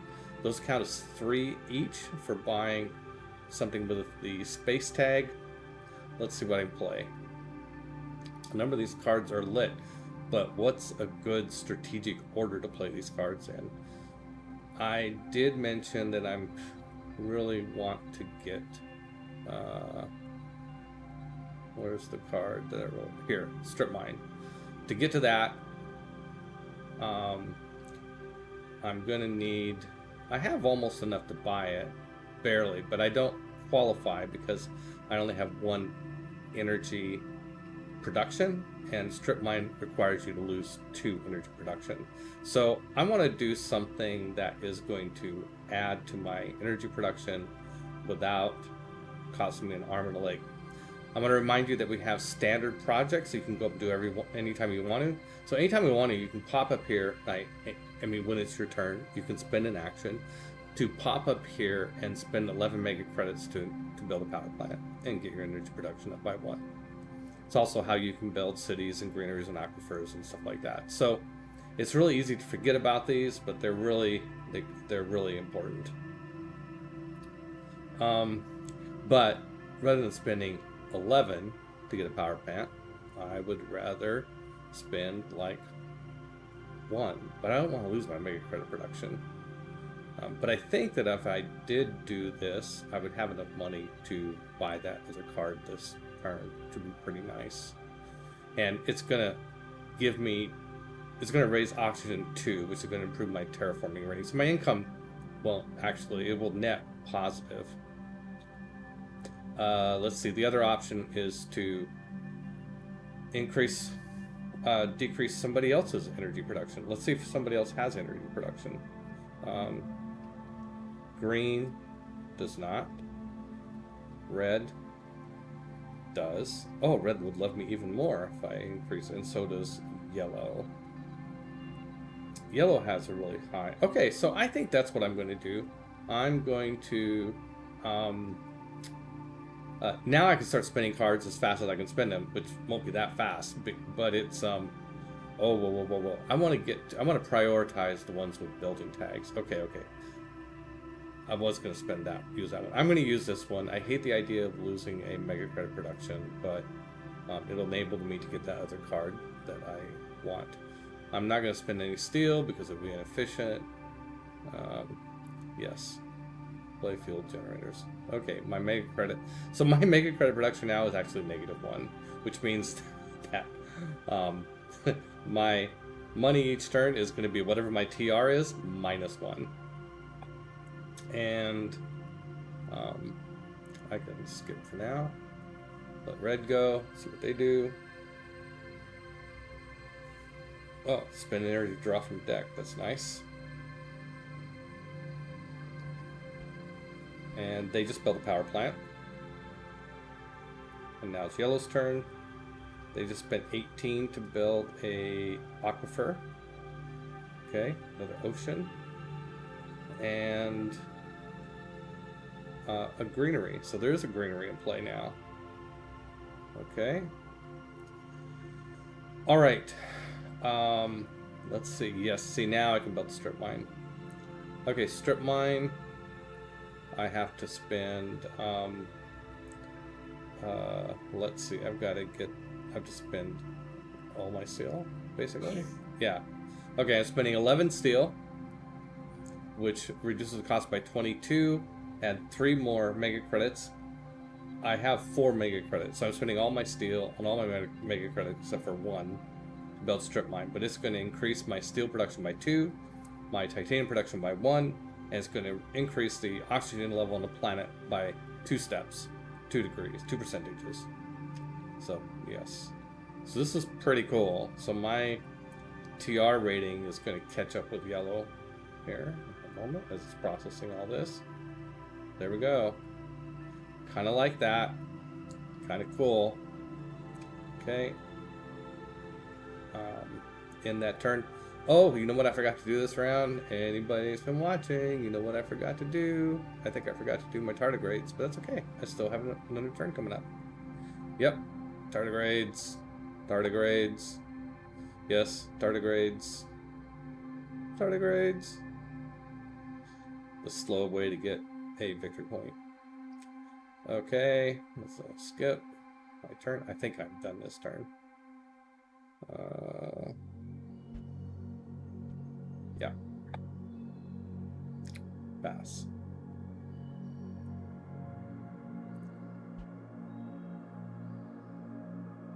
Okay.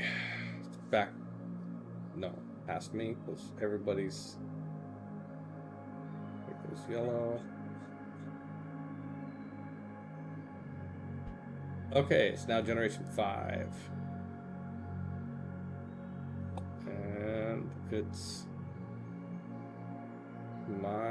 okay, it's time to draft again. Okay, so we're back to the top of the turn 5. Time to draft. Okay, so now I don't... Well, you're always going to draft a set of 4 cards, but I'm not going to buy nearly as many of them. Because now I want to, instead of spending my money buying cards, I want to spend my money playing cards I already have. So, but I'm probably going to hate draft more than anything. Just draft cards I don't want anybody else to have. Although I do need one more building tag, and there's one that's worth 2 victory points, and it's also got a Jovian tag on it, which can be nice. Well, Zeppelins is nice for economy, heat production. Actually, there's some good cards this round. This one, increase. Let's see, this is a science tag. Increase plant production by 1 or energy production by 2. That's kind of nice, but I think I'm going to take the colonizer training camp.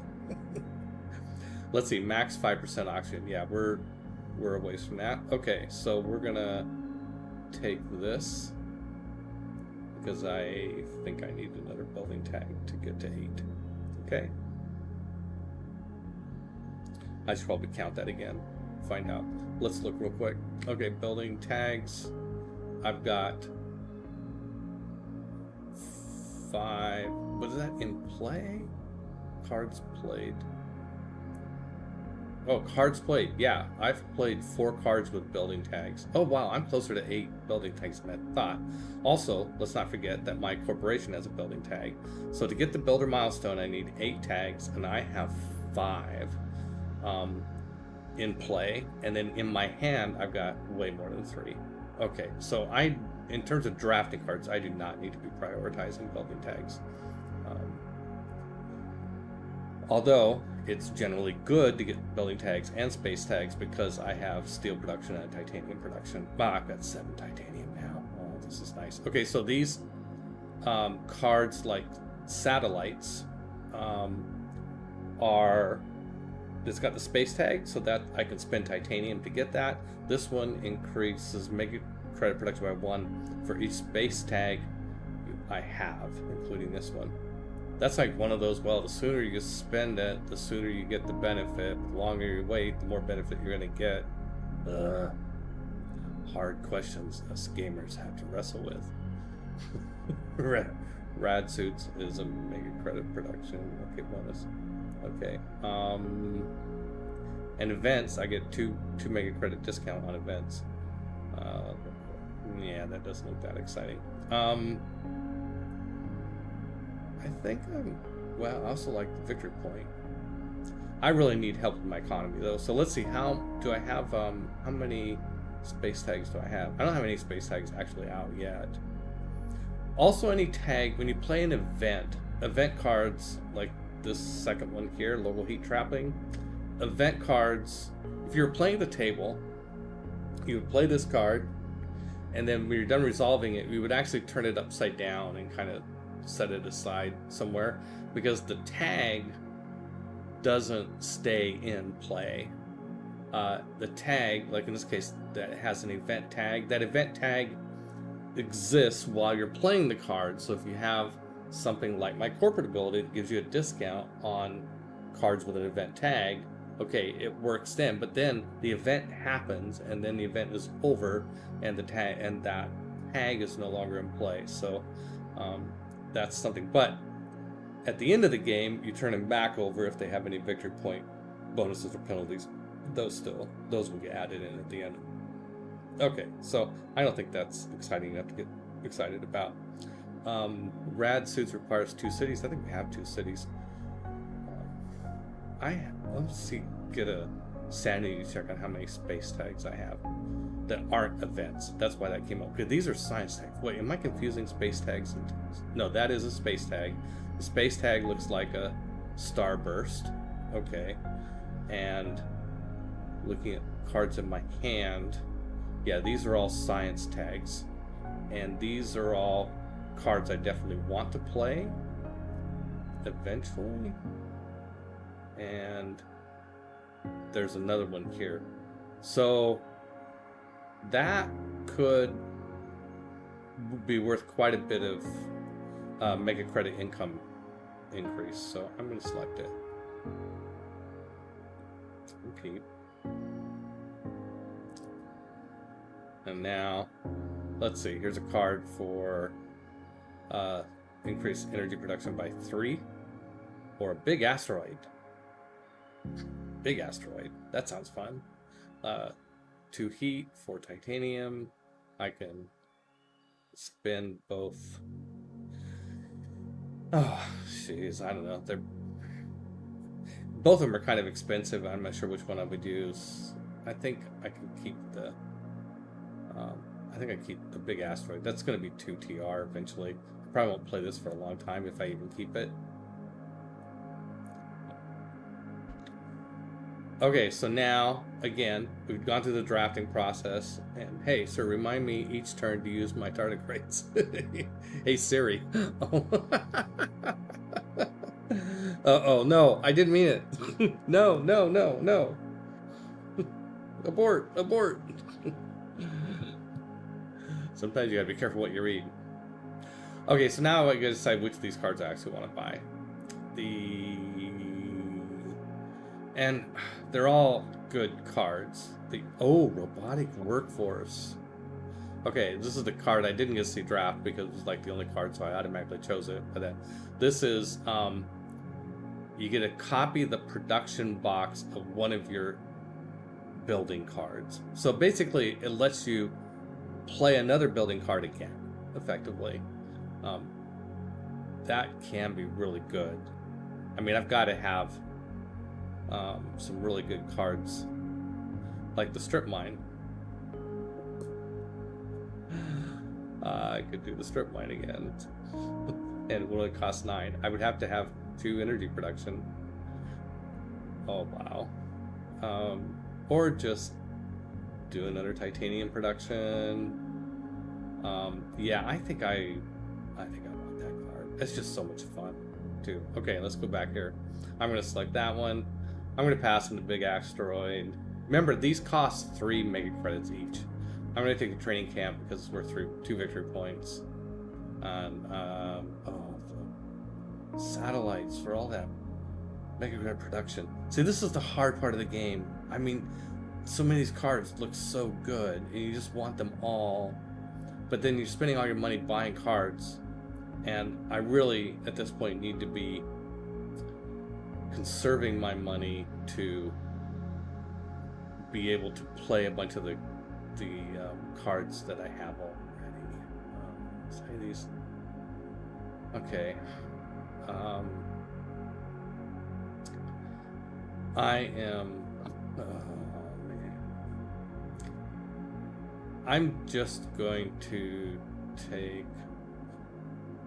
You know, I'm not gonna take any of them. I just really need the money. Although, wait, I got a fair amount of titanium. Okay, I'm gonna take these 2. I don't know. This is good. Okay, so that's a science tag, and that's a titanium tag. Oh, but for some reason these tags look alike to me. I know they're not, especially looking at them side by side. So, how many bad decisions have I made based on that? Who knows? All right, let's take these 2 cards. Yeah, I only have 7 mega credits to spend on things, but I've got a lot of titanium and I got a little bit of steel. So I'm gonna try and get.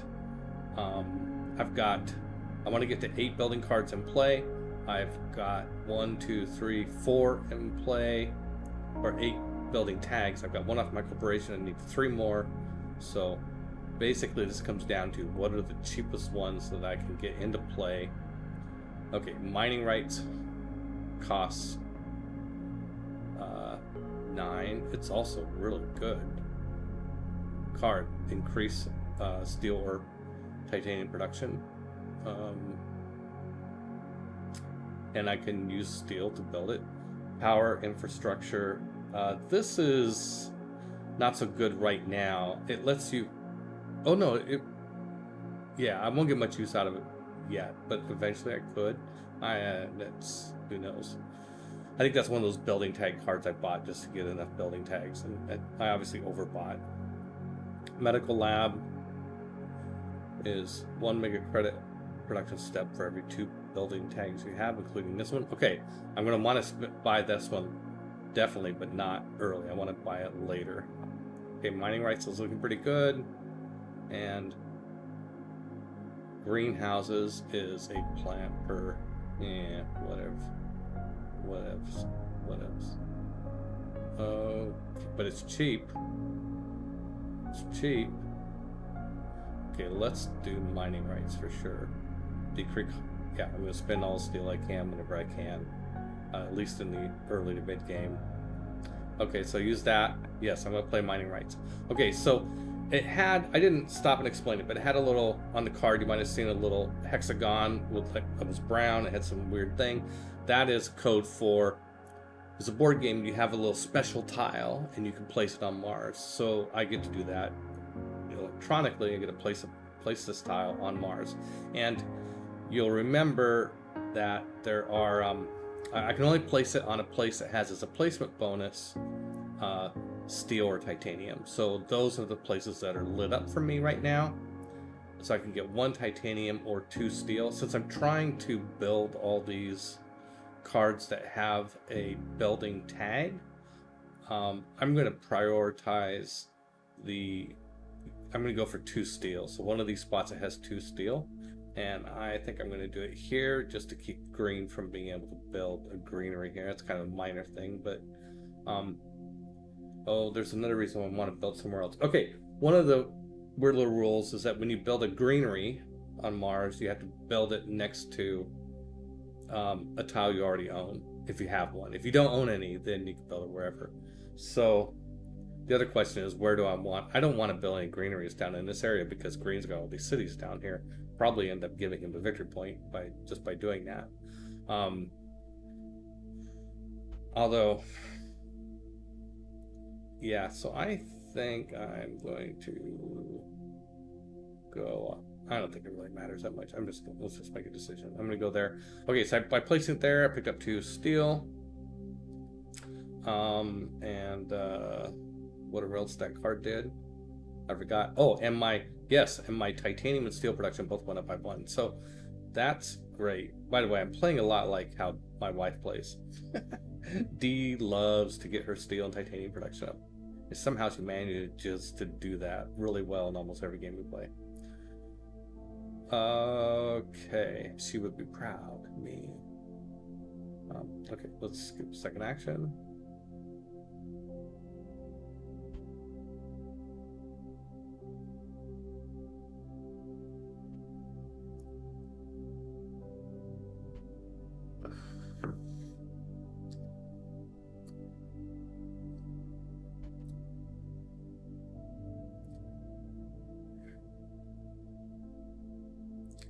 Cards are being played. Cities, more cities. So yellow has a city and the research outpost.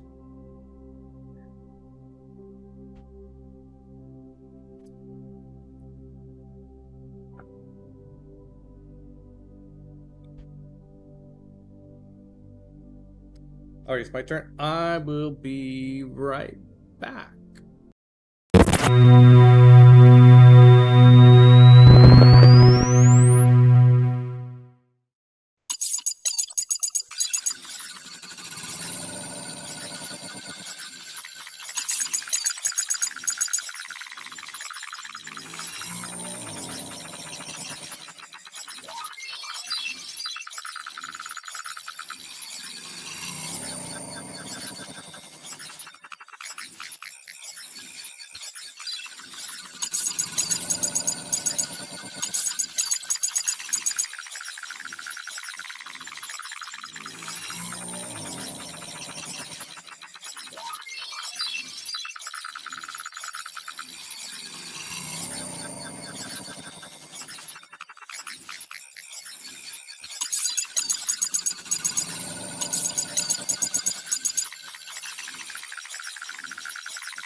All right, we're back.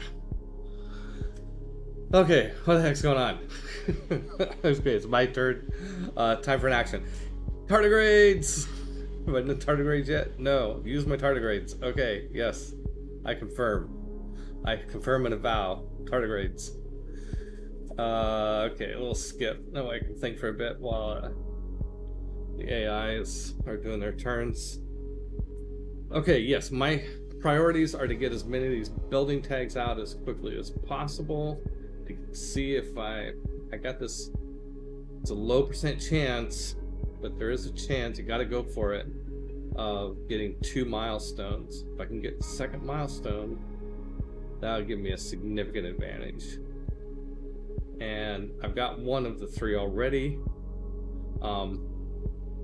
Okay, green has, it's official. Green has 3 cities, so there's no reason. Green should be beelining to get the mayor milestone as soon as possible. Yellow, but there's nobody close to 3 greeneries or a TR rating of 35. I don't know what. I can look and see what cards played. I don't know how much. Let me see. Red has 2 building tiles. Yellow, let's see. Yellow has one building tile, and green has 4 building tiles. Okay, so there's some pressure there. Okay, I think I do really definitely have a shot getting that other milestone. So let's keep trying to build building tiles. Well, let's get back to my work area here. Okay, I've got a bunch of titanium, I've got a little bit of steel, and I got some money. Let's see what else we can build. What's cheap? Steel work costs 15. Medical lab costs 13. Oh, I do want to build a medical lab. Well, I want to build it a little late. The longer I wait, the more beneficial it will be. Power structure only costs 4. Well, duh. Why did I? Yeah, okay. So power structure. This is the blue card, and in the future, I can use it to convert energy to mega credits. That could end up being valuable.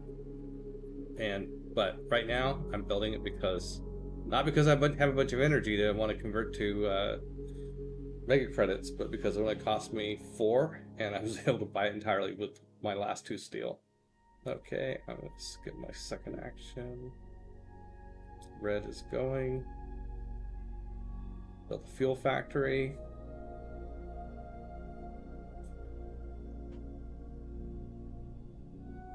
Okay, it's back to me. I've still got a bunch of titanium, but I don't know that I can spend titanium on building any buildings. I would have to have a building tag and a space tag. Greenhouses is pretty cheap. It will give me a plant for every city out there.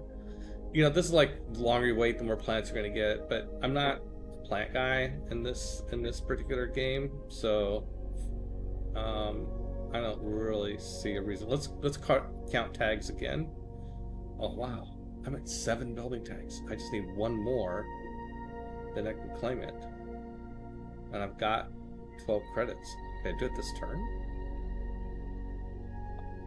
12 minus 6 is 6. No, I don't think I can. So let's just double check one more time. Yeah, okay. I'm gonna go ahead and build the greenhouses, and that's just gonna cost me 6. Yes. And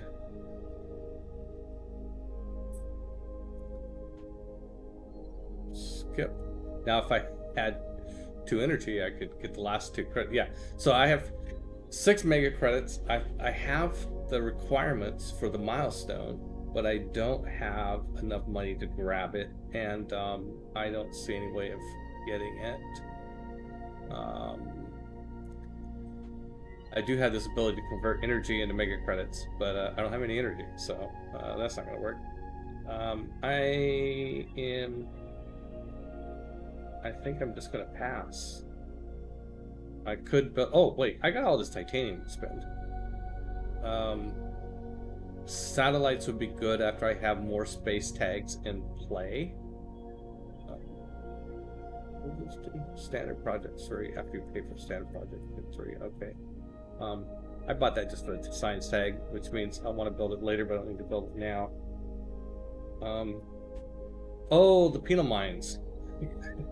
We need penal mines.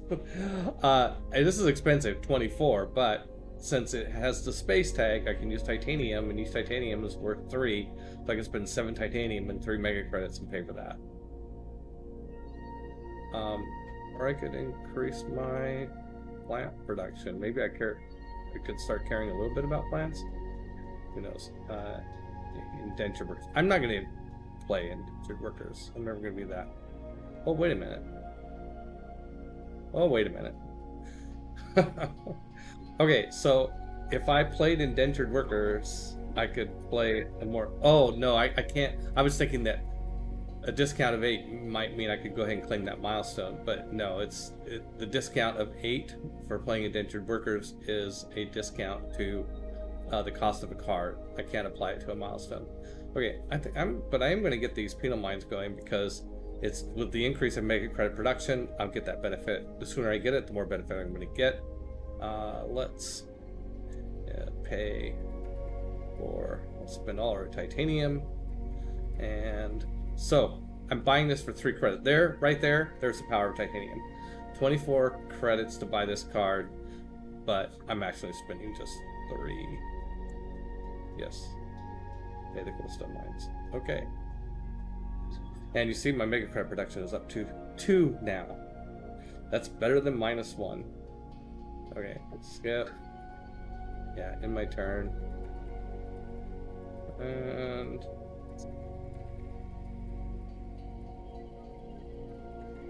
it's back to me again. I don't think I have anything else to do. Okay, so say yes, done. All right. Okay, so it's doing production, and for everybody.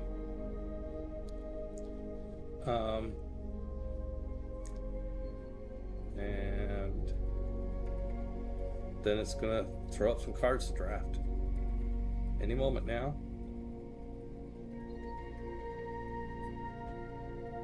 Okay, it's turn 6.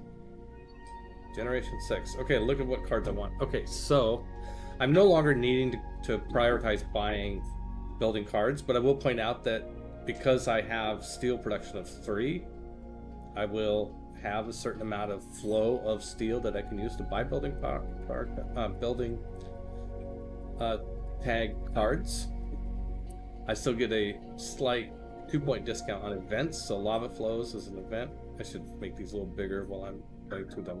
Okay, that's the building card. This building card, oh, this is kind of interesting. Aquifer pumping. This allows me to spend, this is an action that I can use every turn.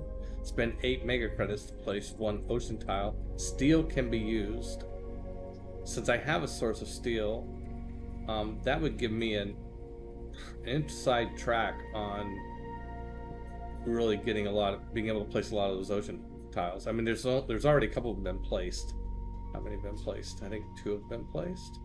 Oh, it's not going to let me check the map board while we're drafting. Okay, that's interesting. Lava flows,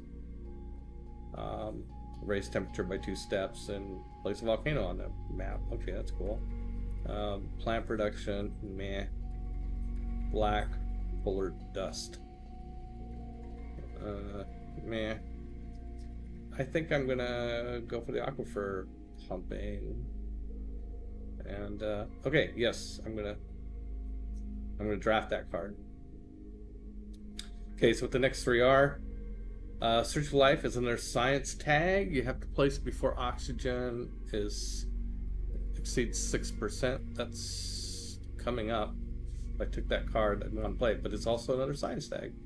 We spend a credit to what does it let you do? Spend a credit to reveal and discard the top card of the draw deck. That card has a microbe tag. Add a science resource to this card, and 3 VPs for 1 or more science resources on the card. Okay, so you gotta... That has to work at least once. Okay. Geothermal power, 2 power. I do need to... I have a couple things that cost power production, so having a cheaper way of getting some power production is kind of nice. GHG Factories is a pretty good card too, actually, to get that heat production up really high. Because remember, you can turn 8 heat into an increase in temperature, which gives you a TR.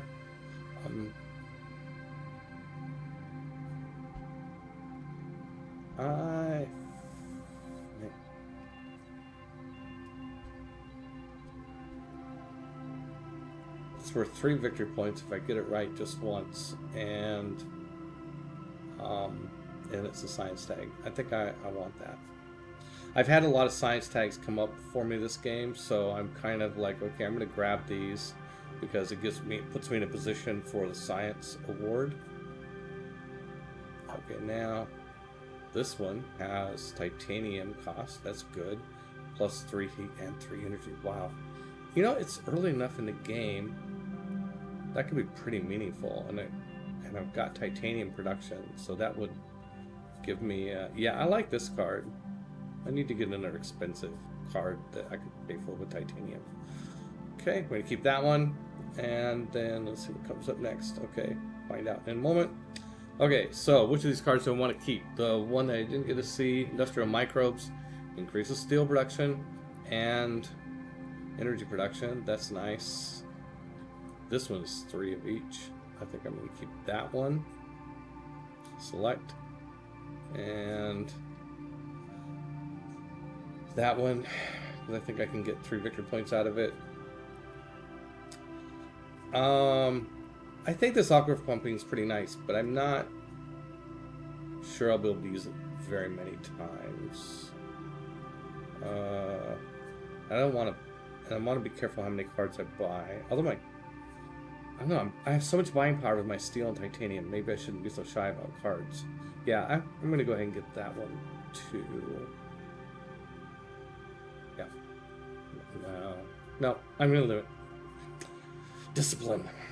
Okay, I'm just buying 2 cards. Red players playing Martian Rails. Yeah, I had the chance to buy that card, but I didn't. Earth Office.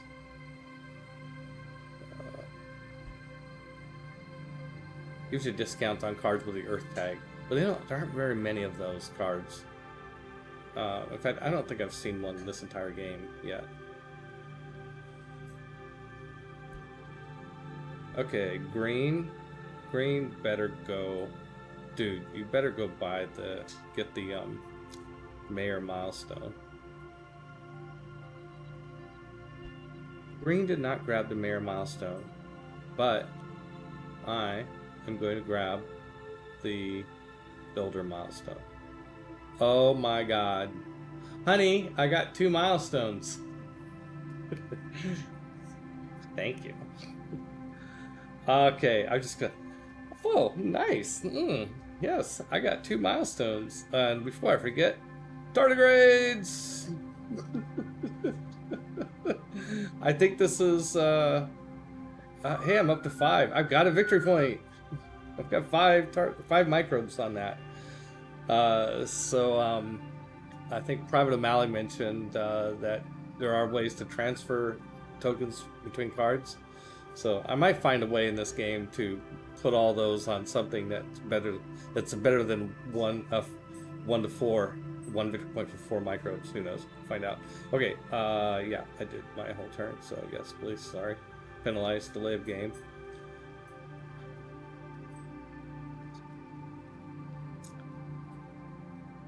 Development center. You can see the planet is getting pretty populous with cities. We're up to 4 or 5 cities, depending on whether that urbanized area counts. Or no, 5 or 6. Yep. Yellow player, underground detonations. Green player is the electro catapult. It's like, what?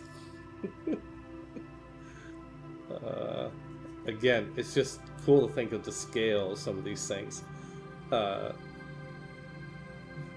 Steve, I think for that reason, Steve, I think you'd like this game. Like, just because you have a vivid imagination and you would be picturing all these things.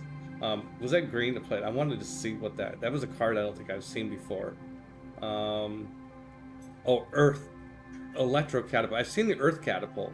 The Earth Catapult. It's like catapulting stuff to Mars from Earth on a catapult. I mean, that's just crazy. And then what was the other one? Electro Catapult is, I don't know. It's a catapult in space. Yeah, that's pretty good.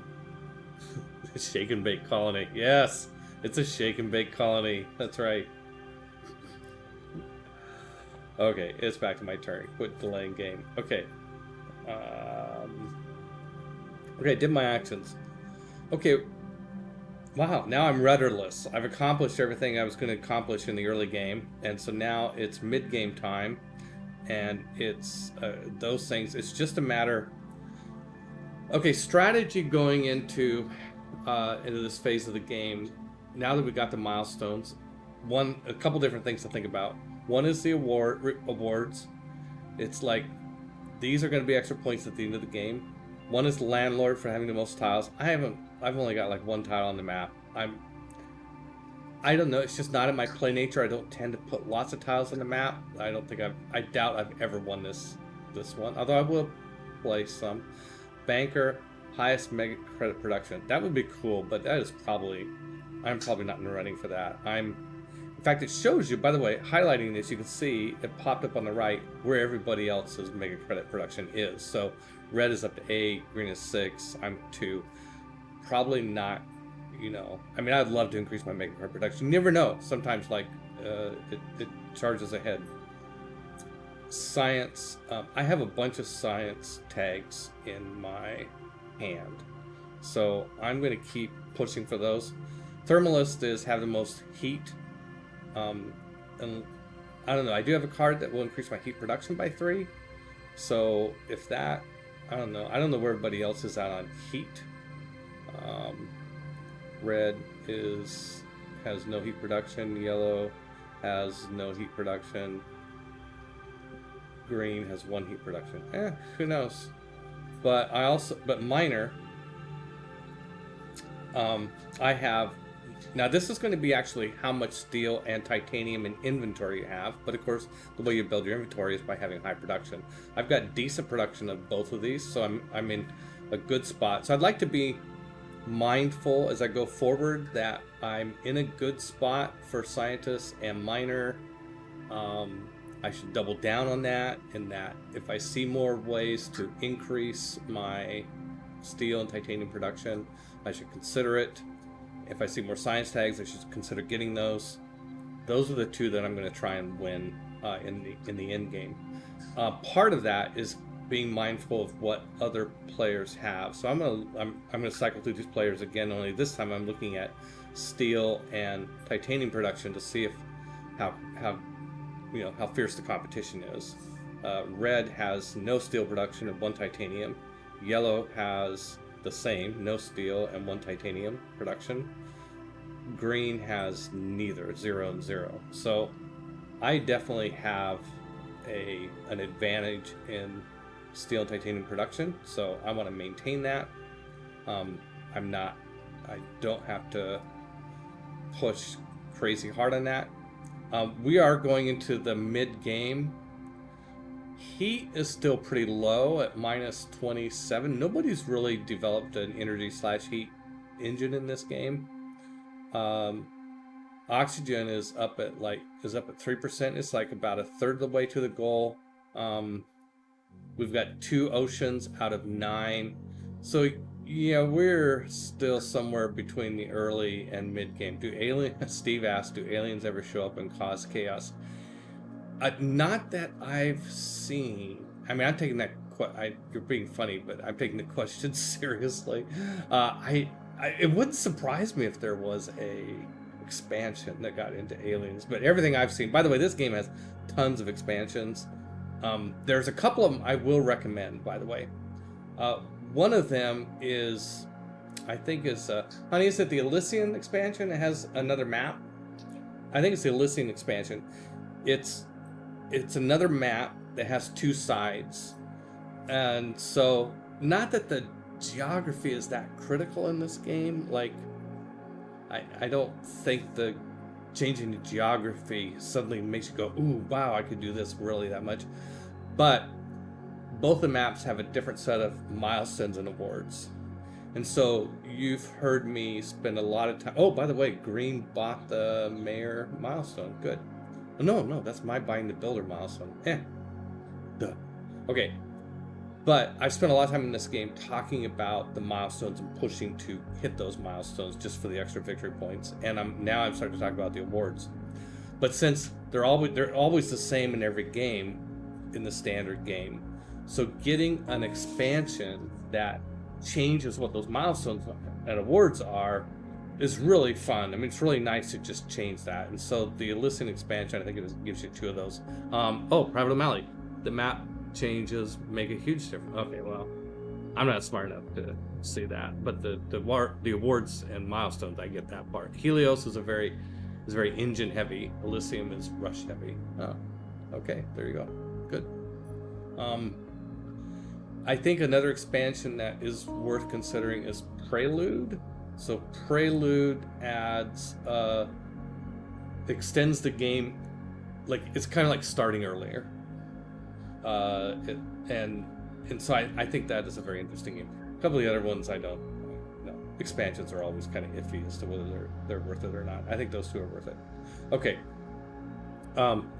So I do want to be thinking about my awards. I also want to be getting my infrastructure, continue developing infrastructure up to a point. But at some point, you kind of want to stop building infrastructure and just start taking your money and buying granaries and cities. Usually, I mean, it depends on your strategy, but there's a lot that can be. You can get caught up in developing your infrastructure to the point where you're still doing that at the end of the game. Well, your infrastructure is all about getting a return on your investment. It's like, okay, you got this cool thing, and how it's going to start, like something that increases your mega credit production. Well, that's great, unless the game's over, because then it doesn't mean anything. So, anyway, I've got a bunch of cards. Let's see what we can do. Steelworks would be really useful for converting energy into steel, but I don't have much energy production. I'd like to, this satellite's increasing my mega credit production by getting space tags out there is kind of cool. I would like to I'm really looking at things that will make me more productive, like really good investments on infrastructure and improving how I'm doing. Okay, Deimos down. His influences to heat. Yeah, this beam from a thorium, this would be good to get out now. 3 heat production and 3 energy production every turn. That's if the energy just becomes heat, that's 6 heat per turn. It's almost enough to raise the temperature 1 degree or 1 step every single turn. It's 3 turns out of 4. I don't have enough to buy it. It costs 32 mega credits, but I can use titanium for that.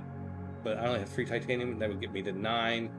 If I do it, if I don't spend my titanium elsewhere. So I think I want to kind of do a strategy for getting this thing into play next turn. I think that's the best. This rad chem factory. See, once I do that, then I'd have enough energy production. I can bring out the rad chem factory, and lower my energy production by 1, which kind of compromises the value of that heat generation, but it increases terraforming rating by 2, which is pretty nice. Okay, so if my goal is to build this thing, I might just like not want to do much this turn, so that next turn I have 6 titanium and a bunch of cash, and then I can get that out.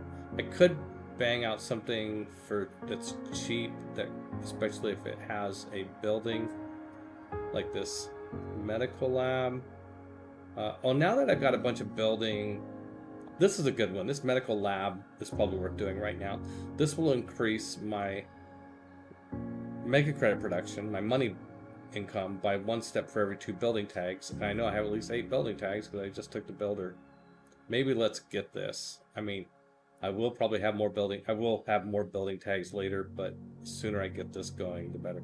And this isn't going to cost me much because I can spend by half the cost in steel, which I can't use on the other thing I'm saving up for. Use 7 mega credits. I'm not going to take the time to do the math, but I think that I will have enough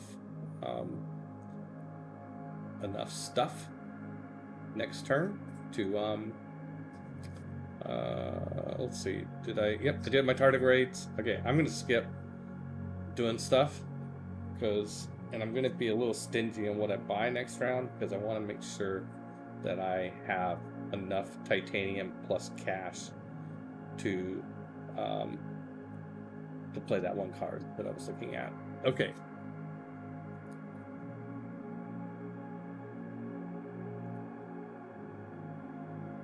Yellow's taking a turn. Yellow passed. Green still has it. There we go. Green finally claimed the mayor milestone. Okay, all the milestones have officially been taken. And so, okay, I just want to think a little bit about how much I'm going to have next turn. If my TR reading is 23, if I stop right now, 23 plus mega credit production of 6 is 29 credits, plus 7 is 36, and I'll have 6 titanium times 3 is 18 and 36, 54. I'll have the equivalent of 54 credits for buying space tag cards, and this one that I want to buy is going to cost me 32, so I have like a little over 20 left. Okay, so I don't have to be super careful. I could play something else that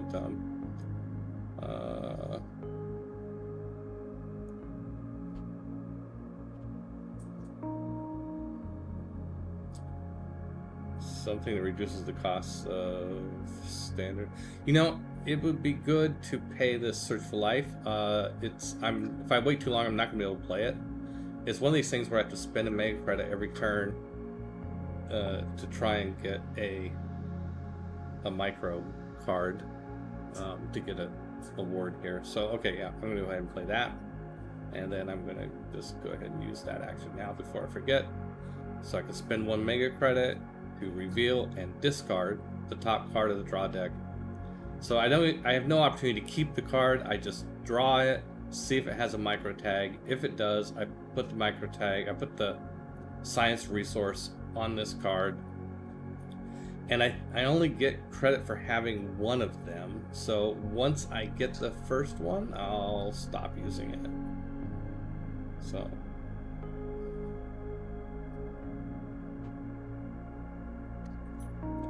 discarded. Okay, yeah, go ahead, discard it. Done. Okay, it's really rubbing it in. I guess you like, how often is that card? But it's worth 3 victory points if you get it. So I mean, that's worth quite a bit.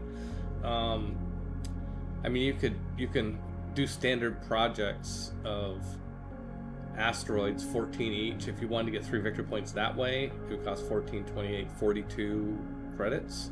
And that card only costs like 3. So I guess, and you're gonna spend 1 turn every time you use it until you get it.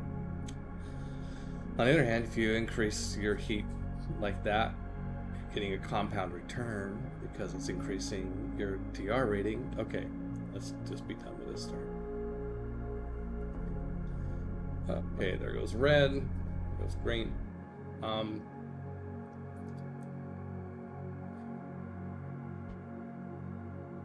And it's back to me. I'm gonna pass again. By the way, I think Trickster, I think you asked, yes, you know, like, oh, this is what you do, explaining games and teaching them. What I'm trying to do in this show is kind of hit a spot that I think is underserved. There's these videos you can watch or any game. You can go get like learn how to play this game in 10 minutes in a YouTube video, and that's great. That's especially if you're about ready to go over to somebody's house and they've got this game. You want to get a little exposed to it, but and then there's also, of course, videos you can watch of people who are super super good at some game, but they're not necessarily explaining how to play it. They're just playing it, and you get to watch somebody who's super good know how. You get to watch them do really well at a game, and both have their purpose. What I want to do with this show is teach a game and then actually play it and kind of just take time. Maybe it's because I'm older, and it's like, just enjoy the process of talking about a game in more depth than the 10-minute video version. Okay, we're here to draft for the next round, and also I can talk more about strategy than what you can do in a 10-minute how-to video. Okay, so do I want the fish card? Let's pop these open. So this one, can't play it until there's 2 degrees. Okay, I'm just going to ignore that because we're a little ways from 2 degrees Celsius. We're a long ways from 2 degrees Celsius, so I don't want to buy that card this early. Restricted area. This lets you hold on a second. Let me open this. Spend 2 mega credits to draw a card. Place the restricted special tile. Place to conduct secret research, preventing the wrong people from getting in or out. Ooh. Spend 2 credits to draw a card is pretty nice. Think about it. Convoy from Europa. It's another big space. Space tag. Lets you plop down a water tile. Okay, that's basically doing what you can do in a standard project. You're just doing it cheaper. Symbiotic fungus. Oh, this has microbes. Add a microbe to another card as an action. Okay, so this plays really nicely with a card that I have, where I get victory points for how many microbes I have on a card. This card lets me take an action to put a microbe on another card, so I can, yeah, you get it. I don't know that it's going to make a huge difference, but you just can't resist that sort of tiny little combo. Okay, I'm going to keep that. Yes. Okay, next set of cards. Ore processor. Spend energy to get a titanium and increase oxygen. It only costs 4. Well, since your unused energy, you got to be careful with a card like this. It could be really good, but your unused energy becomes heat. So you can't accumulate energy up to 4. So you'd have to have energy production of at least 4 for this to be useful. And then it could be really useful. But there's a lot of things that you might want to play that cause you to spend an energy production. So I'm leery of that card. Grass. After negative 16 degrees, that's going to be a while. Mine for 4 credits plus 1 steel production. Select. Should I get another mine, honey? Yes. Yes. D says absolutely, get another mine. Okay, next to ecological zone. Let's see. Play it. Let's see. Requires that you have a greenery tile. Okay, I would have to have a greenery tile. I am eventually definitely going to get a greenery tile. When you play an animal or a plant tag, including these 2, add an animal to this card. And for every 2 animals, you get a victory point. And when you play it, you'll get 1. So that's worth 1 victory point at the beginning. I don't know. I have a lot of. By the way, it can be a great strategy to go. Yeah, Steve, you're right. It's a journey.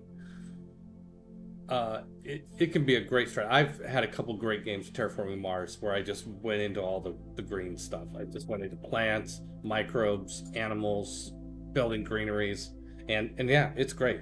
It's a lot of fun. But you have to pick what you're doing, and I'm committed to science tags and building production, steel, and so I'm gonna pass on that.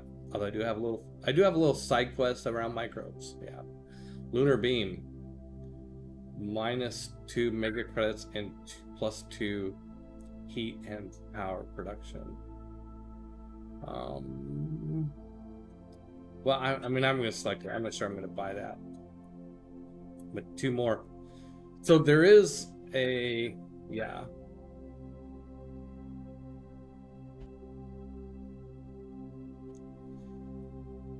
So there is a thing about the if you get your energy and heat production up really high, just still, in this game, the planet's still really freaking cold. I mean, we've got a lot in front of us in terms of increasing the heat.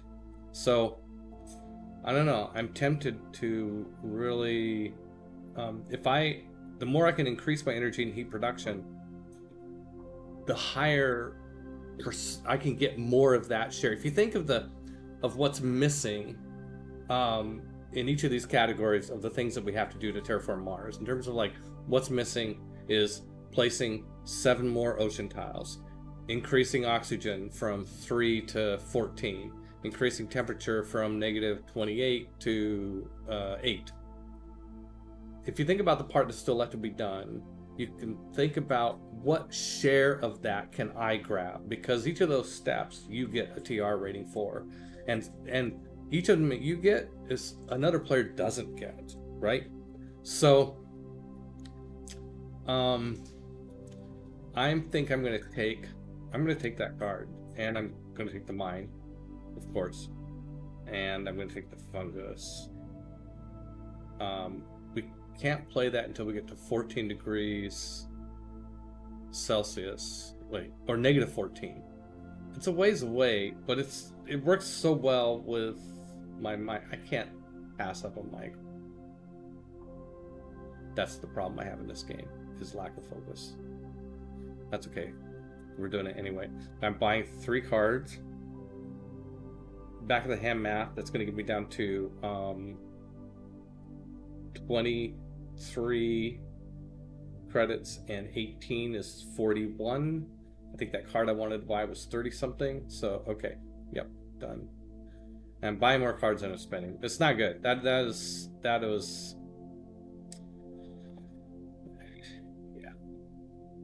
yeah, Steve, you're right. It's the journey. I buy these cards because they're fun cards.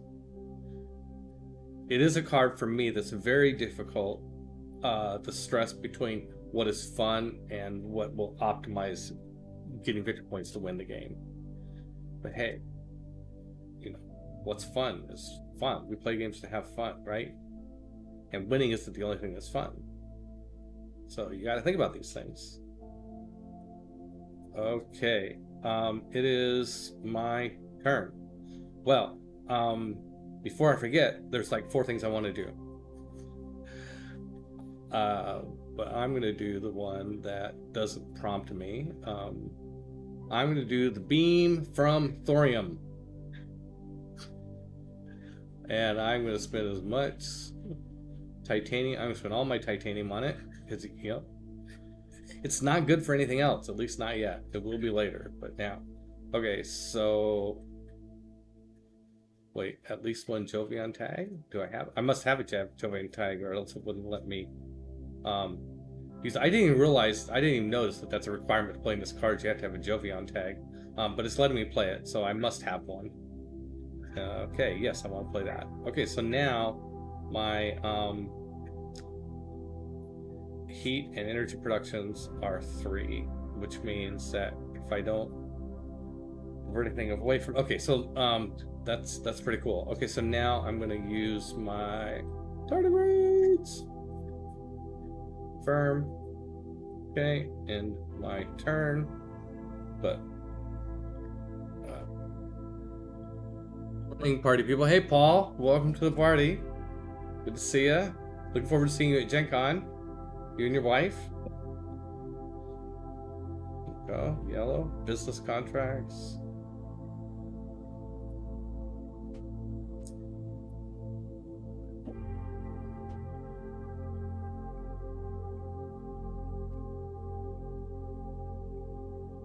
So it is noon, and I'm realizing that I think that this is going to be a 2-episode journey. Yeah, I don't think. I mean, you can play this game in a couple 3 hours for sure, but I'm obviously spending a lot of time talking about it and stuff like that. I think if I go pedal for the metal by talking so much, I can probably finish the game in an hour. But maybe it's just better to come back. Okay, but let's finish this turn so I don't forget to use my search for life. Yes, I want to spend a mega credit and draw a card. It doesn't have a micro.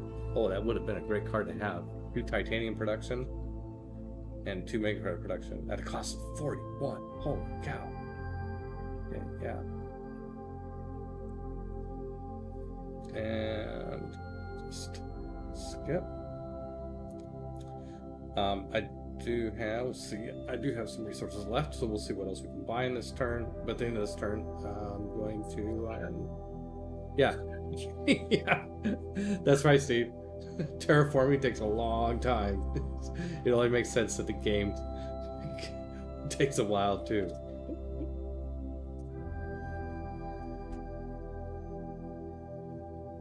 Okay, it's back to me. Let's see what I got. I've got 8 mega credits. I got 3 steel. I've used all my actions.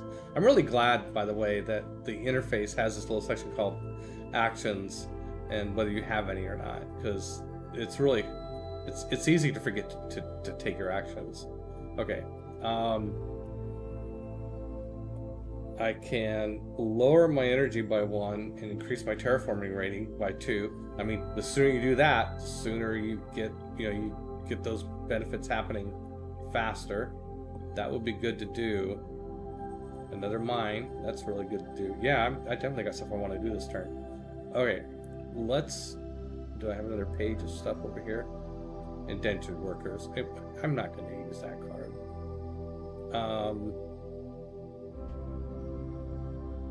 So I have to, the archaeobacteria I have to use before the heat gets to -18. Got a little time. Wouldn't be bad to use that too. Okay, let's do this one for the terraforming increase.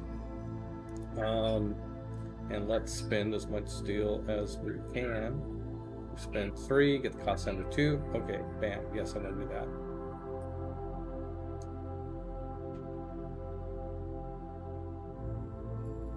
And then let's see, I can do the mine, increase my steel production by 1. To the bacteria. I think I'm gonna go ahead and do the bacteria one. 1 plant production. I've got 6 plants, so in 2 turns I'll have enough to build a greenery. And if the game goes long enough, I might get 2 greenery out of it. But certainly the sooner I get this going, the more benefit I'm going to get. Okay, yeah, let's bet that. And in turn, it's red.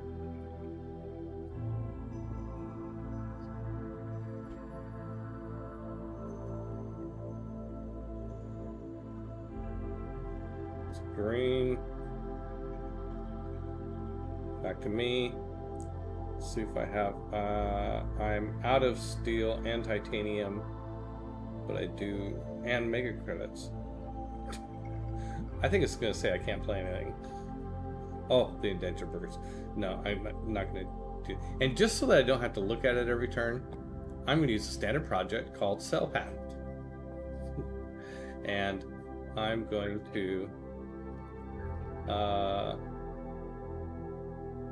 sell indentured workers for 1 credit. Okay, now I have a credit. Oh, does this mean I can play something? Probably not. No, of course not. I'm just being silly. Okay, we're gonna skip the second action. Now it's red. Gen Con TV. It must be God King Marcus. Good morning, Marcus. Thank you for weighing in. That yes, the digital, it does look good, doesn't it? Okay, that is. I'm just gonna pass. Want to pass? Yep, that's right. Red player's turn.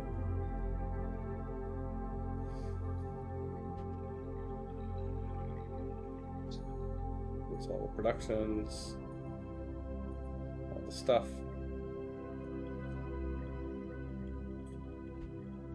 Oh, I don't know if you saw that when it's doing all the productions. When it came to blue, I think I have at least one production in every single thing, every single category, because it looks like they all lit up. That was kind of cool. It's going to go right to draft, but I want to, yeah, I'm going to go to the main menu, leave the game, and go back to the main menu. Yeah, I'm going to do that because we are going to call that good for today, so don't have to kind of rush to the ending and go overtime. Thank you for joining me today. I hope you enjoyed. I mean, it's a great game. It really is a great game. We don't have many games where we've played more than this one. We've played this one a lot. So, all right, I am going to figure out how to get out of here. Let's go for. All right, goodbye. Take care.